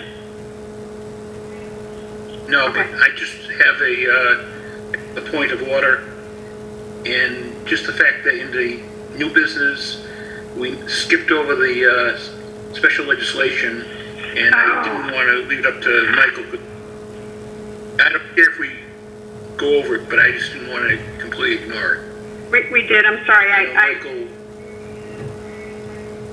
I had circled that. I didn't want to leave it up to an interest. Okay. So Mike, on that item, timing-wise, is that an issue that we should talk about tonight? We can do it next week. Okay. Are you guys okay with moving that to next week? That'll allow us to have... I just didn't want... No, I know. And I know that Michael will recuse himself, so that'll allow at least Jack to be present too, so we have more of the board, if that's okay. Okay, thank you, Brad. I checked it off accidentally on my list. I used to do that. And on the executive session, like me. Go ahead, Mike. On the executive session, I'll get you information individually, and I will be having another session next week. So I'll get you some ideas, and if you could just respond back to me individually, any thoughts you have. What's timing of this? It's for the May town meeting, so. Do you want a quick executive session? And just... Yeah, can we go quickly in there, and then... Okay, please. I have to find that in mine too, don't I? Yeah, I can write so you can read it. Well, I need that just a little bit bigger, Michael. Yeah, sorry. Sorry. Let me help you out here, Renee. Oh, you know what? Do I have it too? Yeah. Oh no, that's popping up on your screen. Okay, perfect. I declare. Yep, no, I know. I just wanted to see what the end of it said. I'll do the motion, right? Okay, I declare under General Laws, Chapter 30A, Section 21A3 and 21A6, that the purpose of the executive session will be to discuss strategy with respect to collective bargaining and to consider the purchase of real property because a discussion of the strategy in open session could compromise the purpose of the executive session, and with the board to not return to open session at the conclusion of the executive session. I move that the board go into executive session under General Law C30A, 22A3 and 21A6 for the purposes and reasons declared by the chair, and with the board to not return to open session thereafter. Second. Okay, we'll do roll call vote. Meg? Yes. Brad? Yes. Michael? Aye. And I too vote yes. And we will exit the open session. Thank you, everyone, for attending.